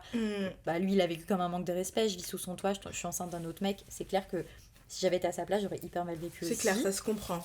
Mais le mec est quand même là pour moi. Il décide de rester là pour moi, d'être mon pilier, malgré tout, coûte que coûte. Donc, exceptionnel, quoi. Et donc il a une bonne excuse bien sûr, il bosse apparemment ce jour-là, son patron lui a demandé de faire encore une journée en plus. Comme par hasard. Voilà, un dimanche, comme par hasard. Alors que le resto le dimanche n'était ouvert que le midi. Il y a pas... Ah sinon, je te dis des conneries. Il était ouvert midi et soir, je te dis des grosses conneries. Mais bon, enfin comme par hasard, tu oui, bosses comme tous par les hasard. jours, Et puis, enfin, je sais pas, tu veux pas dire à ton patron, oui, ma bon, femme bah, elle est là, enceinte, voilà. elle déménage, c'est ce que je lui ai dit. Hein. Exceptionnellement, est-ce que je C'est peux... ça. Donc, à part si c'est un gros tyran, ton patron, je vois pas qui refuserait. Bah c'est ça, c'est ce que je lui ai dit. Je lui ai dit, tu sais que pour un truc comme ça, normalement, il peut pas te dire non. Même si tu lui demandes gentiment, franchement, à la En limite, plus, s'il est fier de ton travail et que tu bosses bien, que t'as un bon élément, il a pas envie de te perdre pour un Soi-disant, jour. hein. Ouais, soi-disant. Du coup, ça c'est lui qui me le disait, tu vois. C'est clair. Et donc j'emménage et le soir il vient quand même une fois que mon père et Une fois que ma tout est mère, fait. voilà, et que mon ex, tout le monde est reparti, donc je me retrouve seule. Et là, il vient, mais genre il était 20h ou 21h, mais il vient juste pour me voir, me faire des câlins, prendre la partie un peu positive, on va dire. Ouais. Et puis après, bah, il me dit, je dois retourner bosser, je dois faire le service du soir. Parce que je crois qu'il est venu genre à 19h, 18h ou 19h, il a dû repartir à 20h. Tu vois, il restait même pas 2 heures. Ah ouais. Donc après, il me dit, tu me raccompagnes. En plus, je le raccompagne à la gare qui était super loin. Parce que j'emménage dans une ville de banlieue parisienne où il n'y a pas le métro. Donc je devais prendre un train grande ligne. Ah ouais. Enfin, c'était l'enfer, vraiment, quand j'ai vécu là-bas. Et j'avais 10 minutes, non, j'avais entre 15 et 20 minutes de marche entre ma maison et la le gare. train. Ouais, enceinte. Donc le matin, ça allait pour aller descendre, tu sais, c'était en pente. Mais alors pour le soir, enceinte, monter la pente là. Et t'étais à combien de mois? On était en quoi? On était en octobre, j'étais à 2 mois. Donc tu vois, c'était le début, j'avais encore peur de perdre le bébé parce que vu ce que j'avais par rapport à vécu tout ce que avant, t'avais vécu. c'est ça. Du coup, bon, je préférais quand même être hyper vigilante au niveau de mes faits et gestes et tout. C'était pas facile. Normal. C'était vraiment pas évident. Donc Et lui là, même quand il vient te voir, aucun contact avec ton ventre, rien non. du tout. Des fois, il touchait comme ça, mais tu vois, vite fait. Et, pour faire genre. Et toujours sur les vêtements, jamais sur la peau. Tu vois ce que je veux dire? Oui. Genre, si j'étais sans vêtements, nue et tout, j'avais l'impression qu'il occultait complètement le ventre. Il voulait pas le voir. Il fermait pas les yeux, mais il faisait comme si j'étais pas enceinte. Ouais. Vraiment. Et c'était super bizarre. Alors au début, ça va parce que tu vois, ça se voit pas beaucoup. Mais quand j'ai commencé à être enceinte de 5-6 mois, ça se voyait bien, quoi. Bah ouais. Et il occultait toujours. Il voulait pas voir. Et toi, c'était pas des red flags pour toi? Pour moi, il y avait rien qui était un red flag. Je voulais pas voir les choses. J'ai des amis qui commençaient à me faire pas mal de réflexions. Il est bizarre. Regarde comment il te traite. Est-ce que c'est vraiment ça dont tu as envie, etc. Et je voulais pas, tu vois, les écouter. Mais tu sais, on est borné quand on vit la situation, on ne veut pas voir les choses. Et surtout quand t'es amoureuse, t'es là genre, mais vous comprenez pas, vous êtes pas dans la relation, vous êtes pas avec lui. C'est exactement ça. Moi, je sais comment il me parle, ce qu'on vit tous les deux. Vous le connaissez pas, vous voyez que les mauvais côtés négatifs ça. et tout. Ouais. On est toutes pareilles, de toute façon, quand on est amoureuse, on T'as est vu? aveugle. Aveugle. Ouais, hélas. Mais quand j'ai pris cet appart, il passait quand même... Bah, maintenant, on avait un endroit dans lequel on pouvait se retrouver. dormir ensemble, passer des journées entières ensemble. Donc il passait quand même du temps avec moi. Il est souvent là. Il venait, alors je sais pas si on peut dire souvent, parce que c'était encore peu pour quelqu'un qui veut soi-disant un peu s'engager, tu vois. Il venait 1 à 2 jours chez moi, et donc 1 à 2 nuits par semaine. Ah oui, donc c'est rien. Donc c'est peu. Il y a même des semaines où il n'est pas venu. Oui, donc c'est rien. Donc c'était pas terrible. Mais des fois il venait, alors qu'il était censé être au travail, tu vois, par exemple, on s'engueulait, et il débarquait. Genre il prenait des Uber, c'est meilleur Uber à 40 €, tu vois. Et il débarquait pour régler l'embrouille, et après il repartait. Il a beaucoup fait des phases comme ça quand j'avais mon Trop appart. bizarre. C'était hyper bizarre. Mais il restait pas dormir, tu vois. Ou des fois, il venait après son travail, mais après, il repartait chez lui. Ouais. Mais il passait quand même plusieurs nuits chez moi. Ok. Bon. Donc, je me posais pas trop de questions. Tu vois, il y avait toujours son téléphone en vue. Je me disais pas, il y a un problème, il est bizarre, machin. Mais il continuait à bosser 7 jours sur 7, etc. Et au mois de novembre, je sais plus pourquoi, dans quel contexte et tout, c'était pendant la Coupe du Monde, ça m'a marqué parce qu'il y avait un match ce soir-là. On s'engueule de ouf, et je sais même plus à quel sujet. Franchement, ça devait être un truc de merde. Et je me pose des questions. Là, je commence à me poser vraiment de plus en plus de questions, et je me dis non, ça peut pas durer comme ça. Moi, ça me convient pas. Maintenant, il faut que les choses elles bougent.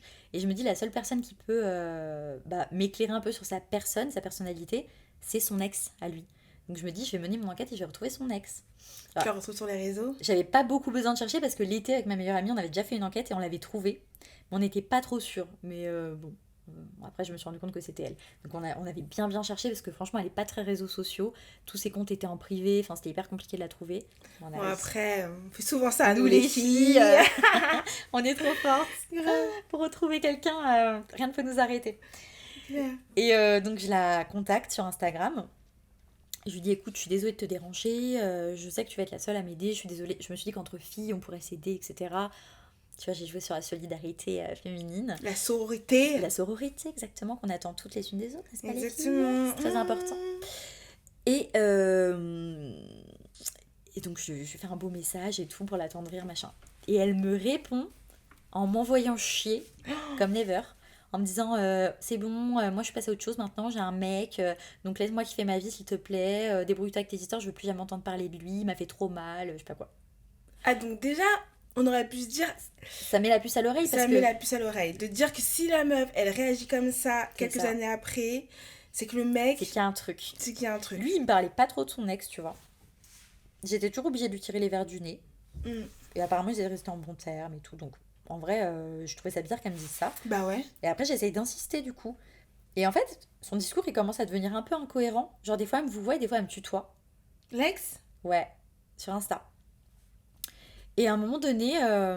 Donc, même si elle t'envoie le message froid... On continue de parler. Parce que moi, j'insiste sur une personne, vraiment, je peux pas lâcher l'affaire. Quand j'ai un truc dans la tête, je vais jusqu'au bout. Et je veux avoir des réponses. Donc, je lui dis, mais comment ça, il t'a fait souffrir? Qu'est-ce qui s'est passé? Machin et truc.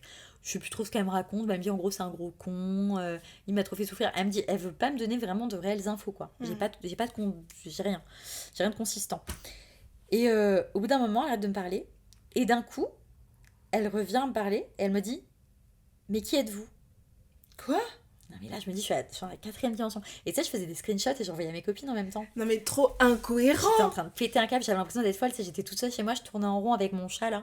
J'en pouvais plus. Et je lui dis, mais écoute, donc je l'appelle par son prénom, on vient de se parler là. On s'est parlé en fait, on a parlé de mais ton ex et tout. Histoire, Julie, c'est incroyable. Mais franchement, après il existe plein d'histoires comme ça, mais il s'est passé trop de choses, c'est grave. Et donc du coup, elle te dit ça. Et elle me dit ça, mais qui êtes-vous? Mais alors, elle me dit, mais les messages juste avant se sont effacés, qu'est-ce qu'on se disait? Et toi, tu lui as toujours les messages? Oui. Et je lui envoie juste un screenshot. Et elle me dit, oui, et après on s'est dit quoi? Et donc je lui dis, écoute, franchement, c'est trop bizarre, je sais plus à qui je parle, je sais plus si c'est vraiment toi, je sais pas si c'est lui peut-être. Tu l'as dit ça? Ouais, et j'arrête cette conversation. Et donc là, j'arrête, et je la bloque. Fin de la conversation, je garde tous les screenshots et tout. Et c'était bizarre, donc j'en parle beaucoup autour de moi, donc tout le monde me dit effectivement c'est chelou et tout. Trop et chelou. Mon mec débarque 10 minutes plus tard. Non, après la conversation. Oui. Bon, ce qu'il faut savoir, c'est que comme on s'était engueulé, je l'avais bloqué. Et souvent, quand je le bloquais, il débarquait ou à la boutique ou chez moi, en scandale, tu sais, telenovela, bien sûr. Toujours resté dans le côté drama. Pour avoir l'emprise, encore Donc il une fois. débarque. Et en plus, j'avais donné les clés de chez moi. Voilà, grosse erreur. Parce que forcément, tu sais, j'avais acheté des petits porte-clés, le même, mais de différentes couleurs. Pensant qu'il tu va vois. venir souvent. En pensant qu'il serait là toutes les nuits, tu vois. Donc voilà. Et là, il débarque en pleurs. Il se met à genoux. Non, mais sérieux, Non, quoi. je te jure, encore les larmes de crocodile. Donc il se met à genoux. Et attends, mais en fait, je sais plus exactement quand ça s'est passé. Si, il me dit pourquoi t'as parlé à mon ex. Mais comment il le sait? Il est pas censé savoir. Bah, c'est ça. Et il me dit, bah, elle me l'a dit parce qu'on se dit tout. En fait, on est encore en contact. Je te l'ai déjà dit qu'on était toujours en contact. Ce qui est vrai, tu vois. Parce qu'en plus, elle avait toujours des affaires apparemment chez lui. Donc, pas là où il vivait maintenant, mais dans leur ancien appart où je pouvais pas aller parce qu'il y avait les mecs machin. Voilà. Et elle me l'a dit, t'as pas à lui parler. Qu'est-ce que vous vous êtes dit? Montre-moi ton téléphone. Et là, il pète un câble. Montre-moi ton téléphone, machin. Il hurlait, il pleurait, truc. Et j'ai pas voulu voilà, j'ai rien voulu faire. Et il me dit, écoute, il faut surtout pas qu'elle sache qu'on est ensemble, non, que tu es enceinte et qu'on est ensemble, enfin je sais plus ce qu'il m'a dit, parce que sinon je pourrais plus jamais voir mes bébés chats. Parce qu'ils avaient 2 petits chats ensemble. Ils avaient adopté ensemble, c'était genre leur bébé, mais ils avaient un peu la garde partagée, tu vois. Donc elle voudra plus jamais que je vois les bébés, parce que du coup elle va tellement être énervée contre moi, que voilà. Je lui dis, mais écoute, je sais pas, elle me disait qu'elle avait refait sa vie, donc t'as le droit de refaire la tienne dans Et tous les ouais, cas, et qu'elle a un mec, et qu'elle est heureuse, c'est ça. qu'elle veut plus parler de toi, donc Alors, trop elle veut plus bizarre. parler de toi, mais apparemment, elle te parle toujours. Donc, tu vois, il y avait un truc Trop bizarre. vraiment qui était pas clair. Et bref, donc il me dit, donc là, il reçoit un message, il me dit, putain, je dois aller fermer le resto. Donc, ça, c'était un jour où il bossait pas, parce qu'il était Comme chez par lui. hasard. Comme par hasard. Il était chez lui avec ses potes, ils étaient en train de se jouer à FIFA, je sais pas ce qu'ils faisaient, après le match de foot. Mais par contre, oh là là, je dois aller fermer le resto parce que c'est que des nouveaux. Comme par hasard, il y avait toujours que des intérims, que des nouveaux. Il y avait 2 personnes qui restaient toujours à peu près là, mais tout le monde ça changeait, sinon c'était que des extras, bref. Et puis même, à chaque fois, il vient te voir 1 à 2 heures, et C'est ça. après, les excuses vont partir. Ouais. Je dois aller le resto, si, ça, enfin... Et puis tu sais, il faisait le mec énervé, putain, je dois aller fermer le resto, Ah, tu mais vois. quel comédien. Mais de ouf. Comédien dell'arte. Moi, une fois de plus, j'avais un peu de compassion, genre, Bah, normal. putain, c'est abusé, pourquoi il te fait fermer le resto, c'est un dimanche, t'étais pas supposé bosser, etc. C'est vraiment un etc. tyran, ton patron. C'est ça. Normal. Je le déteste. Je le détestais tellement son patron que j'ai un follow sur Instagram. Je te jure, il m'a saoulé. Alors que peut-être qu'il est pour rien. Mais il était. Ouais, en vrai, il était pour rien, tu vois. Mais je l'ai unfollow. Bon, après, je l'ai refollow. Mais voilà. Et du coup, il part fermer donc, le resto. Il avait laissé ses potes chez lui. Hein. Jouer à FIFA parce qu'il avait débarqué en trombe, quoi. Et du coup. C'est pas ton droit, mais toi, tu peux pas. Hein. Exactement. Et en fait, ce qu'il faut savoir, c'est que le lendemain, j'avais l'échographie du premier trimestre. Donc la première écho officielle après l'échographie de datation. Et donc il était prévu qu'on y aille ensemble, évidemment, parce que une fois de plus, je lui ai jamais forcé la main, mais il m'a dit qu'il voulait être là. Donc je lui dis, par contre, là, cette fois-ci, on va y aller comme un couple. Ça veut dire on va pas arriver chacun de notre côté en Uber, on va y aller ensemble. Donc tu viens, tu fermes le resto, tu viens dormir à la maison. Et t'as pas le choix. Et franchement, j'étais tellement catégorique, il a dit, je veux pas te perdre, j'ai peur, nanana. Il a fini par venir. Ok. Il est arrivé tard, mais il a fini par venir. Donc ça nous a permis encore de dormir. On n'a pas beaucoup dormi, mais on a beaucoup parlé de la dispute, de bébé, etc. Et puis ça s'est apaisé, on s'est fait des câlins. Et le lendemain, on l'a vu à l'échographie, il a filmé, il a tout filmé. Donc là, il était content, il était heureux. Là, il était trop bien, il me tenait la main. J'étais allongée, pendant qu'elle me faisait l'écho, il me tenait la main et il filmait. Toutes les vidéos que j'ai, c'est grâce à lui. C'est lui qui les a faites. Donc, là, tu te dis, bon, ça y est, il est enfin investi. Ça y est, il est à fond dedans et maintenant on est lancé, quoi. Et puis le fait de l'avoir vu, on voyait bien, tout était le visage, les mains, les pieds. Là, ça y est, c'était un vrai bébé, quoi, tu vois. C'était pas le petit haricot qu'on a vu au début avec juste le cœur qui bat. Là, il y avait tout, on la voyait faire des bulles avec sa bouche. Enfin, c'était extraordinaire, quoi. Donc je chiale comme une madeleine. Et je crois qu'il a pleuré aussi, je sais plus. Mais ça s'est très bien passé en tout cas. Après, c'était la première fois en tout cas. Ah bah ouais, rien à voir. Il a eu 3 mois, ouais. Il a à peu près 3 mois là pour s'y faire, donc je pense que ça va, tu vois. Il a travaillé sur lui. Et donc c'est le mois aussi où il était supposé partir à Tignes, être muté à Tignes. Okay. Donc il me dit finalement, je vais pas partir à Tignes. Comme par hasard. Parce que je vais rester pour toi et pour le bébé. Ah ouais. Trop cute, tu vois. Genre, le donc mec est extraordinaire. Donc en fait, le mec abandonne son projet, son rêve, limite quand tu écoutais, c'était son rêve, hein, pour rester avec moi, quoi. Donc pour fonder une famille avec toi. C'est ça. Alors qu'en fait, peut-être qu'il avait juste menti. Qu'est-ce que t'en penses ? Franchement, avec le recul... en fait, c'est un resto qui a vraiment ouvert, faut le savoir. Ok. Mais maintenant que je sais ce qui s'est passé et comment il travaillait et comment ça s'est passé au taf dans tous ses tafs précédents. Attends, spoil pas. Je vais On pas spoil pas. spoiler, Vas-y, pas on spoiler. continue la suite. Mais en tout cas, je pense quand même que c'est pas lui qui était pressenti de base pour aller à Tignes, mais qui s'est fait des films, hein, Waouh, comme tout le reste de sa life. c'est incre. Voilà. Donc, faut savoir qu'après ça, j'ai continué quand même à avoir toujours des doutes parce on avait beaucoup d'engueulades. Et en fait, je pense qu'on s'est plus engueulé à partir du moment où j'ai eu mon appart parce que j'attendais qu'il soit plus présent. Bah bien sûr, c'est normal. Et comme du coup, je vivais seule avec mon chat, donc je cogitais plus. Et puis de base aussi, vous étiez censés vivre Et ensemble. puis avec le bébé qui arrive et tout, Bah enfin, oui. j'étais un peu en stress, quoi. Donc, j'avais besoin qu'il soit présent. Donc, je m'inquiète de plus en plus. On s'engueule, on s'engueule, on s'engueule. Je décide de pas lâcher l'affaire et de recontacter son ex. Mais moi, je suis une forceuse. Franchement, je suis une grosse forceuse. Et je la recontacte, mais franchement, plein de fois. Et à chaque fois, elle m'envoie chier. Trop Et à un moment, bizarre. elle me demande carrément c'est quoi son nom, c'est quoi son prénom, c'est quoi sa date, de naissance et tout. Et je lui donne les infos et elle me dit non, mauvaise information, mauvaise information. Parce qu'en fait, par rapport à son prénom, ce qu'il faut savoir, c'est que en fait, il utilisait son prénom espagnol et pas son prénom français, alors que sur sa pièce d'identité, c'était son prénom français. Voilà. Mais il se faisait que appeler par son prénom espagnol, qui était vachement plus sympa, tu vois. Ouais, C'était un peu latino. c'était plus caliente, tu Ouais, vois. caliente. Parce que sinon, le prénom français, il est pas caliente du Ah tout. ouais. Il fait plutôt maison de retraite, tu vois. La connaisse. Mais en tout cas, c'est clair que c'était plus sexy le prénom espagnol. Mm.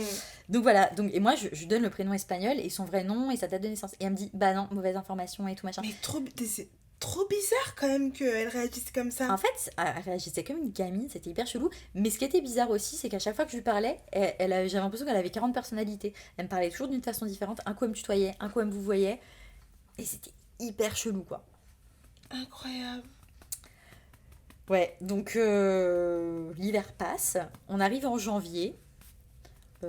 Donc là, même s'il te dit oui, voilà, je vais pas à la team pour rester avec vous, pourquoi il n'emménage pas avec toi? Bah, il me disait, j'ai peur, laisse-moi encore un peu de temps, je t'en supplie, fais-moi confiance, on va être très heureux ensemble, mais laisse-moi encore un tout petit peu de temps, un tout petit peu. Et en fait, il me disait toujours, laisse-moi un tout petit peu de temps, tout petit peu de temps, tout petit peu de temps. Donc moi, je me rattachais à ça, en me Bah, disant, de bien toute façon, sûr. maintenant c'est mort, on a un bébé. Il te C'est donnait obligé, l'espoir. tu vois. Et il Mm. me donnait l'espoir, juste, faut que je sois patiente. Donc j'ai vachement pris sur moi, j'ai essayé d'être le plus détendue possible pendant ma grossesse, etc., même si c'était très compliqué. Tu l'as mal vécu ta grossesse? Bah, en fait, j'avais pas l'impression de mal la vivre parce que j'étais occupée avec le boulot, il me donnait quand même du fil à retordre, donc j'étais occupée aussi tout le temps. Mon esprit était H24 occupé, donc j'avais pas le temps de penser. Mais maintenant avec le recul, je sais que je l'ai mal vécu, c'est juste que j'ai beaucoup enfoui les choses à l'intérieur de moi, quoi. J'ai essayé d'être forte et de beaucoup prendre sur moi. Mm. Du coup, Donc toi, tu décides de lui laisser du temps, je lui laisse du dans temps. l'espoir qu'il y ait un avenir à 3. Ouais, exactement. Et puis j'y croyais de toute façon. J'étais persuadée, pour moi ça allait se faire. D'autant plus que on arrive en janvier et que là il me dit je veux rencontrer tes parents. J'étais choquée parce qu'en fait à plusieurs reprises on avait essayé d'organiser des trucs mais il annulait toujours parce qu'il bossait toujours, tu vois. Voilà. Et on finit par organiser un rendez-vous, donc je lui dis par contre c'est toi qui contactes mes parents parce que comme t'es un plan galère et qu'à chaque fois tu annules, moi j'en ai marre en fait, je perds en crédibilité, tu perds en crédibilité, personne n'est crédible. Puis même là, mélanger les parents, franchement, c'est pas cool. Bah c'est ça. Donc je lui dis là, si on fait un truc, on fait un truc Faut se sérieusement carrer. Mm. et on le fait, on s'y Mm. tient. Donc je lui dis il a insisté, donne-moi le numéro de ta mère, je lui dis tu contactes ma mère, tu te débrouilles, tu organises tout de A à Z. Ok, il a organisé un resto. Donc j'étais choquée, le jour J est arrivé, je te cache pas que jusqu'au dernier jour, le C'est- matin même, je savais pas s'il allait avoir lieu le resto. Mm. À tout moment, je me disais je vais juste voir mes parents et il sera pas là, quoi. Il Tu va vois. sortir une excuse. C'est ça. Donc, on n'avait pas dormi ensemble la nuit précédant le restaurant. Donc, on avait rendez-vous directement sur place. Comme d'habitude, j'ai envie de dire. Mm. Et on arrive sur les lieux du resto, moi, comme d'hab, toujours en retard, une fille à me préparer et tout, voilà. Et lui, il arrive en avance. Et en fait, il reconnaît mes parents dans la rue et il va les voir. Il leur dit oui, bonjour, enchanté, il se présente et tout, il leur serre la main. Le mec hyper culotté, venez, on va boire un café. Il commence à leur taper la discute et tout, à faire ami-ami, à se faire apprécier, quoi, finalement. C'est ouf. Ouais. Et donc, bah, moi, j'arrive, je vois qu'ils sont déjà tous ensemble, je suis un peu choquée. Et en fait, le mec est tellement, tu vois, il montre tellement qu'il a confiance en lui, qu'il a de l'audace, que c'est tellement passé comme une lettre à la poste, quoi. Alors, bébé? Mhm. Et le resto se passe très bien. Il les invite comme un grand seigneur, tu vois. Genre, je suis C'est plein de moi qui fric, gère. je vous invite à... C'est pour moi, je suis directeur d'un restaurant, tu vois. Ouais. Voilà. Et mes parents l'aiment beaucoup du coup parce que on parle de l'appartement dans lequel on va potentiellement emménager vu qu'on commence de nouvelles recherches. Et ça se passe très bien, il a de la conversation, etc.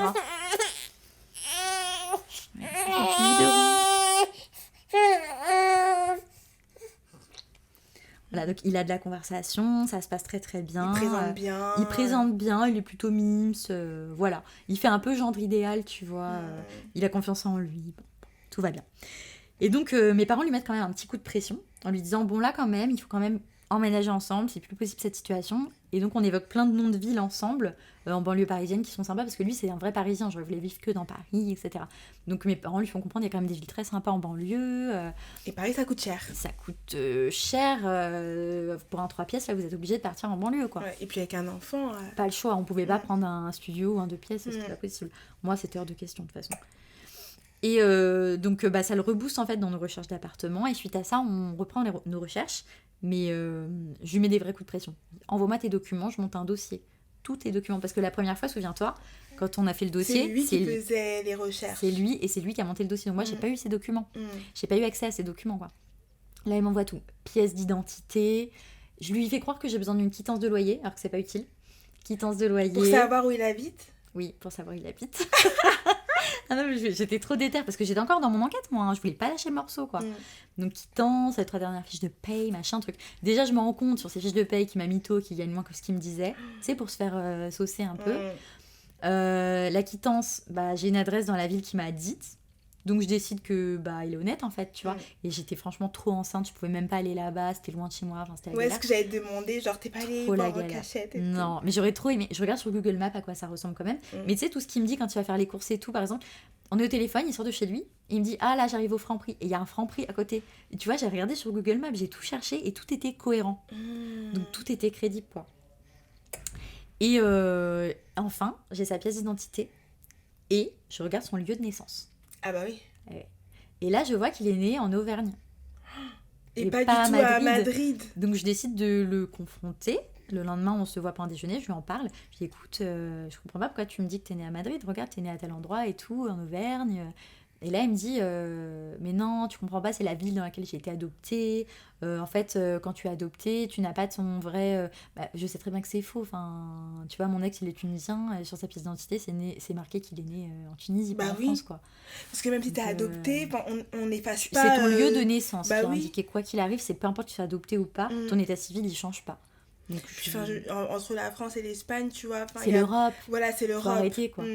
Donc là, je trouve que c'est vraiment très bizarre, mais une fois de plus, je suis enceinte, je vais éclater, c'est pas le moment de faire machine arrière. Puis t'as pas envie de... J'ai pas envie, et je commence à dire à mes collègues, franchement, même s'il fait pas partie de ma vie, là j'ai besoin de cet appart pour élever ma fille. Parce que là j'étais dans un 3e étage sans ascenseur, l'escalier hyper étroit, je passais à peine avec mon bide, j'en pouvais plus. Moi, je vivais dans un appart, c'était à moitié moisi les murs là avec l'hiver froid qu'on a eu et humide, j'en pouvais plus. Il fallait que je parte. Et on commence donc les recherches et je visite plein d'apparts. Donc je visite beaucoup d'apparts toute seule. Et il finit par venir faire des visites avec moi. Même des contre-visites d'appartements que moi j'ai déjà vus. Ah, carrément. Ouais. Donc on postule. Franchement, on donne notre dossier à 3-4 agences immobilières quand même. Et ça se passe super bien. Les visites sont top et tout. Je le sens très investi. Ok. Et dossier refusé. Je suis un peu deg. Je me dis que ça va pas aboutir. Et on tombe sur une pépite. Et là, coup de cœur, tous les deux. Parce qu'on était rarement d'accord, sinon souvent c'est lui qui aimait et pas moi, et l'inverse, tu vois. Et là, on est d'accord tous les deux, en face du RER, nickel, 3 pièces lumineux, magnifiques. On postule, on a l'appart. Ok. Donc trop bien. Là, tu te dis, ça y est, là, ça va commencer, quoi. Exactement. Donc on se met d'accord avec la meuf de l'agence, à quelle date on prend l'appart, ok, on est d'accord, machin. On va signer le bail, on donne les chèques. Vous allez jusqu'au bout. On va jusqu'au bout. Faut savoir que les chèques, c'est moi qui les fais. Ok. Parce que il va toucher... Ouais, alors, à ce moment-là, il devait aussi quitter donc son travail. Pour recommencer un autre le mois suivant. Encore une donc, fois. Il allait toucher... Ouais, encore une fois, tu vois, bizarre. Donc, il faut savoir qu'il devait supposément toucher un gros solde de tout compte. Ouais. Parce qu'il prenait jamais de congés payés. Donc, il y avait beaucoup d'argent. C'est tout le temps. Tout le temps, H24. D'ailleurs, pareil, sur les fiches de paye, je me suis rendu compte qu'il y avait des jours où il avait posé des CP. Ah. Voilà, et je ne sais pas ce qu'il a fait. ces jours-là. Donc tu vois, j'avais trop de questions Donc dans le ma mec tête. hyper overbooké, ouais, Ouais. c'est ça, quoi. En fait, il posait des CP, mais pas avec moi. Et du coup, il me disait qu'il était au boulot, mais il n'y était pas. Après, j'ai pas réussi à recouper exactement ce qu'il faisait ces jours-là, c'était compliqué, mais en tout cas, il avait En tout posé cas, des il CP. y avait de quoi se poser des Des grosses vraies questions. Donc il me dit, t'inquiète, touche mon solde de tout compte la semaine prochaine, je te fais le virement de la moitié de la Et somme. pourquoi il peut pas donner des chèques? Lui, il avait pas checké. Tu sais, il y a beaucoup de gens qui n'ont pas checké, donc ça pouvait à la limite Oui, passer. c'est vrai. Même si c'était bizarre, mais je sais que les chèques, bah, nous dans le commerce par exemple, on les prend plus, c'est interdit partout, qui fait les chèques, tu vois. J'avoue, moi, j'en ai pas. Bah voilà, flemme d'avoir un chéquier. En plus, si tu te fais voler ton chéquier, t'es vraiment dans la Dans la merde. merde, ouais. Donc c'est mieux de pas en avoir en vrai. Mais moi, je suis une personne un peu à l'ancienne, donc j'aime bien les chéquiers. Et surtout, ma gynéco ne prend que les chèques, donc Ok. chéquier obligatoire. Ok. Et donc on signe tout ça, trop heureux, machin, on passe la journée ensemble, on fait des plans sur la comète, franchement c'est incroyable quoi, ça se passe trop bien. Et quelques jours après, donc moi je suis en congé maternité, donc je suis déjà vraiment bien avancée dans ma grossesse. Donc là, t'as quoi, 8 mois? Je suis pas à 8 mois, j'étais à 6 ou 6 mois et demi, un truc comme 6 ça. mois et demi, ok. Et en fait, ma gynéco m'arrête avant parce que comme je bosse debout et que je cours tout le temps avec les escaliers et tout, et que C'est c'était mieux. potentiellement une grossesse à risque, vu que j'avais déjà des fausses couches, donc elle préfère m'arrêter. Donc très bien, je m'arrête. Évidemment, je commence à me faire chier parce que moi j'adore, j'ai la bougeotte, je cours tout le temps partout. Mais je m'occupe avec mes cartons parce qu'on déménage dans 1 ou 2 semaines après, je sais plus. Non, c'était 1 semaine après même. Parce que j'étais en congé le 20 mars, on devait emménager le 25, donc 5 jours Donc après, oui. tu vois, je te dis des conneries. Donc j'avais pas trop avancé sur mes cartons, que mes copines m'aident, elles viennent beaucoup m'aider. Et un soir, j'ai une amie qui vient à la maison. Non, avant ça, donc dans la semaine, toujours je crois que c'était le jeudi, et on devait emménager le samedi. Donc le jeudi, il vient dormir à la maison, et le matin, il va me chercher les croissants, petit déj, trop romantique et tout, et il me dit, écoute, faut que je te parle. Ouais, 3 jours avant l'emménagement, j'ai peur, je ne veux plus emménager. J'ai Non trop peur. mais sérieux quoi. Alors je lui dis ok, donc je décide de garder mon calme et j'étais toujours donc en contact avec mon ex qui me disait écoute je le sens pas, je sens qu'il va te la mettre à l'envers, s'il se passe quoi que ce soit, tu peux venir à la maison, je serai là pour toi, tu peux revenir. Donc Trop cool ça. heureusement qu'il m'avait dit ça genre la veille ou 2 jours avant, je sais plus, mais il m'avait rassurée parce que en fait quand mon mec m'annonce ça, je me dis ok, je vais me retrouver SDF, mon préavis moi il était déjà donné. Dans 5 jours, j'avais plus d'appartement. Donc, je panique pas parce que je sais que j'ai une solution de repli. Et quelque part, en fait, mon ex, il me disait tellement il va te la faire à l'envers, je sais pas, il est bizarre et tout, que je m'étais fait une raison en me disant je sais qu'il est bizarre. Je sais qu'il est chelou. Je suis pas étonnée. Mais... Genre tu l'as dans le coin de ta tête, Ouais. mais tu veux encore lui laisser quelques chances. Donc, j'étais calme, tu vois. Je me suis dit ok. Alors, je lui ai dit par contre, du coup, tu appelles ma mère, tu lui dis que t'es un lâche et que tu m'abandonnes, et puis tu fais appeler la meuf de l'agence immobilière aussi et tu annules, et tu Bah te débrouilles ouais. pour récupérer mes chèques. Bah ouais. Parce que, ou alors tu payes tout. J'en ai Ouais. rien à foutre. Parce que Ouais. du coup, on va pas vivre dans cet appart. Il est hors de question qu'on paye quoi que ce soit. C'est mort. Et les jours passent. Et là, on arrive au vendredi. Ouais, on arrive au vendredi. Donc, j'ai une de mes meilleures amies qui vient m'aider aussi à faire des cartons. Et on passe une super bonne soirée et tout. Plus à parler qu'à faire des cartons d'ailleurs. Et de fil en aiguille, on papote. Et elle le connaissait très bien. Parce qu'en fait, quand je l'ai connue, on allait tout le temps dans son resto ensemble. Donc elle le Ok. connaît vraiment très très bien. Et c'est d'ailleurs la première personne qui m'avait dit écoute, j'ai quand même quelques a priori à son sujet, méfie-toi. Ok. Et elle l'a jamais trop senti, mais par respect pour moi, Ouais, tu veux pas casser le délire de C'est ta ça. pote. Donc elle me soutenait quand même, mais en me disant attention, Attention. méfie-toi, machin. Et du coup, ce soir-là, elle me parle du meilleur ami donc de mon mec. Elle me dit t'as des nouvelles et tout, parce que lui était souvent là aussi au resto, on se retrouvait tous toujours ensemble et tout, on déconnait tous. Et je lui dis bah écoute, Mais le meilleur ami, vous le connaissez d'où? du resto, je te dis, il m'a présenté tous ses amis, Ah ouais, ils ouais. étaient tous fourrés au resto à chaque Ouais. fois, et son meilleur ami, il avait tout de suite pris mon numéro, s'était ajouté sur Insta, on avait franchement eu un bon feeling. Et d'ailleurs, mon mec me disait que son meilleur ami me chinait. Ok. Et je me disais que c'était vrai parce que c'est vrai qu'il était un peu genre ma Julie, comment tu vas, machin. Donc je m'étais un peu éloignée de lui parce que par respect pour mon mec, tu vois, je me Bah disais oui. faut faire attention quand même, bon, je veux pas le créer d'ambiguïté ou quoi que ce soit. Et c'est vrai que du coup, j'avais un peu coupé les ponts avec lui, quoi. Et puis moi, il faut savoir une chose aussi, c'est que comme j'étais enceinte, je ne sortais plus depuis le début de ma grossesse. Donc j'avais disparu des radars dans le quartier. Ouais. J'avais vraiment disparu. Donc mon ami me dit bah, t'as des nouvelles de lui et tout. Je dis non, apparemment ils se sont disputés il y a quelques jours et tout. Et elle me dit mais à quel sujet? C'est bizarre, non? Et je dis bah écoute, je sais pas, il y a des histoires d'argent apparemment, j'ai pas trop compris, et puis il m'a pas trop expliqué non plus, il est pas trop rentré dans les détails. Je sais que ses potes lui ont prêté de l'argent, parce qu'il était en galère pour payer donc l'hôpital de sa mère, et puis pour rendre l'argent au mec là qui le... Parce que attention, cette histoire de hôpital de sa mère et de les mecs qui le harcèlent était toujours d'actualité. Et n'a jamais cessé d'être d'actualité. Il me parlait toujours de ça. Je dois de l'argent à un tel parce qu'il m'a avancé, sinon les mecs, ils ont dit qu'ils allaient me tuer, Il y a toujours eu des histoires, ça a continué. Donc ses potes, lui, avaient fait des crédits ou lui avaient prêté de l'argent, et il leur devait de l'argent. Il racontait ça à tout le monde, en fait. En fait, il racontait ça à tout le monde, et surtout, tous ses potes lui avaient prêté de l'argent. Donc... C'est abusé. Donc en fait, il avait des dettes auprès de tout le monde. Tout le monde. Bah, tous ses potes, en tout cas. Ouais. Donc après, je m'étais dit, c'est leur problème s'ils ont de l'argent et tout. Moi, perso, cette somme-là, de toute façon, je l'avais pas. Et dès le début de notre relation, comme on avait été très sincères l'un envers l'autre, je lui avais dit, putain, je regrette trop d'avoir... Parce que moi, j'étais engagée dans un crédit à cette période-là. J'avais fait un crédit pour mon ex, pour qu'il s'achète une voiture. Ok. Et en fait, j'étais dégoûtée parce que j'avais toujours dit, je ferais jamais de crédit, à part pour moi, si c'est pour m'acheter une maison ou une voiture. Et là, j'avais fait un crédit pour lui, pour sa voiture. Donc j'étais bloquée, je pouvais pas faire d'autres crédits. Sinon, mon taux d'endettement allait être trop élevé, tu vois, c'était pas possible. Et donc, je sais pas pourquoi, au tout début de notre relation, j'avais parlé de ça. Donc, je pense qu'il s'était dit, bah, c'est mort, je pourrais jamais lui demander de l'oseille, quoi. Donc, il s'était jamais permis de me demander, en tout cas. Il savait que financièrement, j'étais comme ça, c'était très, très compliqué. Et donc, ma meilleure amie me dit, bah, viens, on l'appelle, on se paye le culot de l'appeler, donc le meilleur ami de mon mec. Et j'étais un peu gênée, parce que, genre, on n'est plus en contact, machin. Elle me dit, vas-y, on s'en fout et tout, qu'est-ce qu'on en a à battre, viens, on l'appelle. Et là, je me paye le culot, je l'appelle. Et il me dit, putain, Julie, je suis trop content que tu m'appelles. J'avais trop envie de te parler, mais j'osais pas. Il fallait que tu m'appelles. Et là, je tombe des nues. Et il me dit, mais t'as pas remarqué que j'essayais de te contacter sur Instagram? Et c'est vrai que depuis plusieurs mois, il m'envoyait des trucs genre, hey, tu vois, mais des vieux trucs. Il répondait à mes stories genre, coucou toi, hey. Et je répondais pas. Et en fait, il a essayé de me parler à plusieurs reprises, et moi, je l'ignorais, parce que l'autre, il me disait, ouais, de toute façon, il veut te draguer.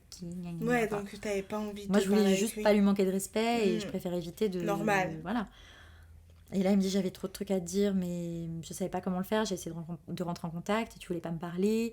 Et puis, ton mec, du coup, m'a dit que vous étiez plus ensemble, donc depuis que j'étais enceinte, parce que comme j'avais pas du tout. Voilà, j'avais disparu des radars, donc c'était pratique de dire qu'on n'était plus ensemble, tu vois. J'existais plus, je sortais plus. Ouais. Et qu'elle ait prouvé que personne. Exactement. Et puis moi, mon compte Insta, je postais plus rien sur les réseaux parce que j'étais enceinte, parce que j'avais pas envie, alors je postais très très peu de choses, et donc ils voyaient que dalle, quoi. Et donc là, il commence à nous parler de tout plein de choses. Donc il nous dit que qu'ils se sont disputés effectivement à cause de l'argent, qu'ils se sont disputés aussi parce qu'ils mentaient beaucoup, et qu'un jour ils se sont tous réunis, qu'ils l'ont confronté, donc ils sont un groupe d'une dizaine de potes, et ils se sont réunis, ils l'ont confronté un jour. Ils l'ont mis face à ses mensonges, et le mec a bégayé, quoi. Il savait pas quoi dire, il s'est confondu dans ses excuses, il a continué à leur mentir droit dans les yeux, sur tout un tas de choses, etc. Et voilà. Et il me dit, écoute Julie, il faut que tu saches que, aussi au mois de janvier, il nous a invités chez lui. Donc il avait bien déménagé, mais il n'était pas en banlieue parisienne dans son petit studio comme il me l'avait dit. Il vivait dans un appartement dans le 13e arrondissement. Ouais. Le fameux appart. Ce que j'allais dire, est-ce que c'est le fameux appart où il était grave à fond, où il t'envoyait des photos? En fait, il a bien postulé pour cet appart et il l'a eu. Ouais. Donc là, je comprends pas trop. Et il me dit, écoute, moi en fait, ses potes, ils connaissaient que moi. Ils avaient déjà entendu parler de son ex, mais ils la connaissaient que de ce qu'il leur avait raconté, pardon. Et ce fameux soir-là du mois de janvier, il débarque chez lui, donc tous ses potes, et il ouvre la porte, et il leur dit, bah, je vous présente ma femme. Et c'était pas moi, hein. Enfin, j'étais chez moi. En leur présentant donc son ex, sa supposée prétendue ex. Et donc là, les mecs tombent un peu des nues, ils se regardent un peu tous en mode choqués. Et après, ils vont dans la cuisine pour fumer, c'est toujours un peu le fumoir, la cuisine dans les apparts parisiens. Et donc ils s'isolent tous avec lui et tout, donc la nana reste dans le salon. Et donc ils comprennent pas trop, ils osent pas trop lui poser des questions. Et là, mon mec donc sort son téléphone et il leur montre une photo de moi enceinte. Donc une photo que je lui ai envoyée, genre pas très très habillée, avec mon gros ventre, quoi, tu vois. Et il leur dit, ah regardez, elle est trop belle, on va être parents. Non mais attends, ils se sont pas dit, le mec il vient de nous présenter une meuf, après il nous parle de Julie enceinte, on va être parents, il vit sur quelle planète en fait? Mais c'est ça. En fait, à partir de ce moment-là, ils se sont dit, ok, le mec il a un pet au casque. Ah ouais. Mais à ce moment-là, ils ont compris en fait qu'il y avait un souci. Et c'est suite à ça qu'ils l'ont confronté avec ses mensonges, et que... Parce que ça se passe en janvier. Et moi, j'apprends tout ça du coup en mars, donc franchement très peu de temps après. Et je suis un peu sur le cul et tout. Surtout que la nana, eux, ils l'ont jamais vue parce qu'en fait, il faut savoir que c'est une nana qui est très casanière. Elle bosse énormément et elle sort pas. Elle sort pas dans notre quartier en tout cas et elle sort pas tout court. Et elle est tout le temps en déplacement pour son travail. Ah, mais ça arrange bien ces histoires. Exactement. Donc forcément, c'est plus facile quand la personne n'est pas là. Comme on dit, quand le chat n'est pas là, Les souris les souris dansent. dansent. Et donc, en gros, son pote me fait comprendre qu'ils sont jamais séparés. Qu'ils ont toujours été ensemble. Tout n'était que mensonge. Ouais, tout n'était que mensonge. Et ce mec-là, il a quand même le bras long, il connaît du monde. C'est un mec qui bosse à la télé. Son meilleur ami. Ouais, et il connaît beaucoup de monde et tout. Et dans le quartier, il connaissait franchement tout le monde. Et il était apprécié de tout le monde, etc. Et en gros, dans tous les endroits où mon mec a bossé, lui, il a été client là-bas. Donc Ok. il connaît aussi tous ses anciens collègues, ses nouveaux collègues, ses collègues actuels. Enfin, il connaît tout le monde. Ouais, il était vraiment impliqué dans sa vie, quoi. C'est En tant ça. que pote, il connaissait bien son ami. Et donc, il me raconte que peu de temps avant de me rencontrer, il a fréquenté une... Enfin, peu de temps. Avant de me rencontrer, il a fréquenté une nana avec qui il bossait donc dans le pub dans lequel il a bossé avant de bosser dans le resto dans lequel j'ai rencontré. Donc, il avait rencontré cette nana-là en 2020, au moment du confinement à peu près. Et en fait, c'était devenu sa... À l'époque, c'était sa meuf officielle. Mais en fait, c'était aussi sa meuf officieuse finalement, vu qu'il était toujours avec l'autre. Oh, ça va être très compliqué comme histoire, je sais pas si, En si gros, je suis claire. moi j'ai compris. En fait, en gros, avant de te rencontrer, Mm. il était toujours en couple avec sa soi-disant L'officielle. ex, l'officielle. Voilà, on Ouais. va l'appeler comme ça, l'officielle. Sauf qu'il avait une Julie, quoi. Ouais. Avant que exactement. t'arrives, il avait une officieuse. Donc, qui était sa collègue de boulot, quoi. Sa collègue de boulot. Ouais. À qui il disait à ses meilleurs amis que c'était sa meuf. Oui. Donc, son meilleur ami la connaissait très bien, parce qu'il était aussi devenu pote avec elle. Donc, il la connaissait, machin, sauf que quand il a commencé à me fréquenter moi, il a dit à tout le monde que c'était fini avec elle. Sauf qu'en fait, il avait pas arrêté avec elle.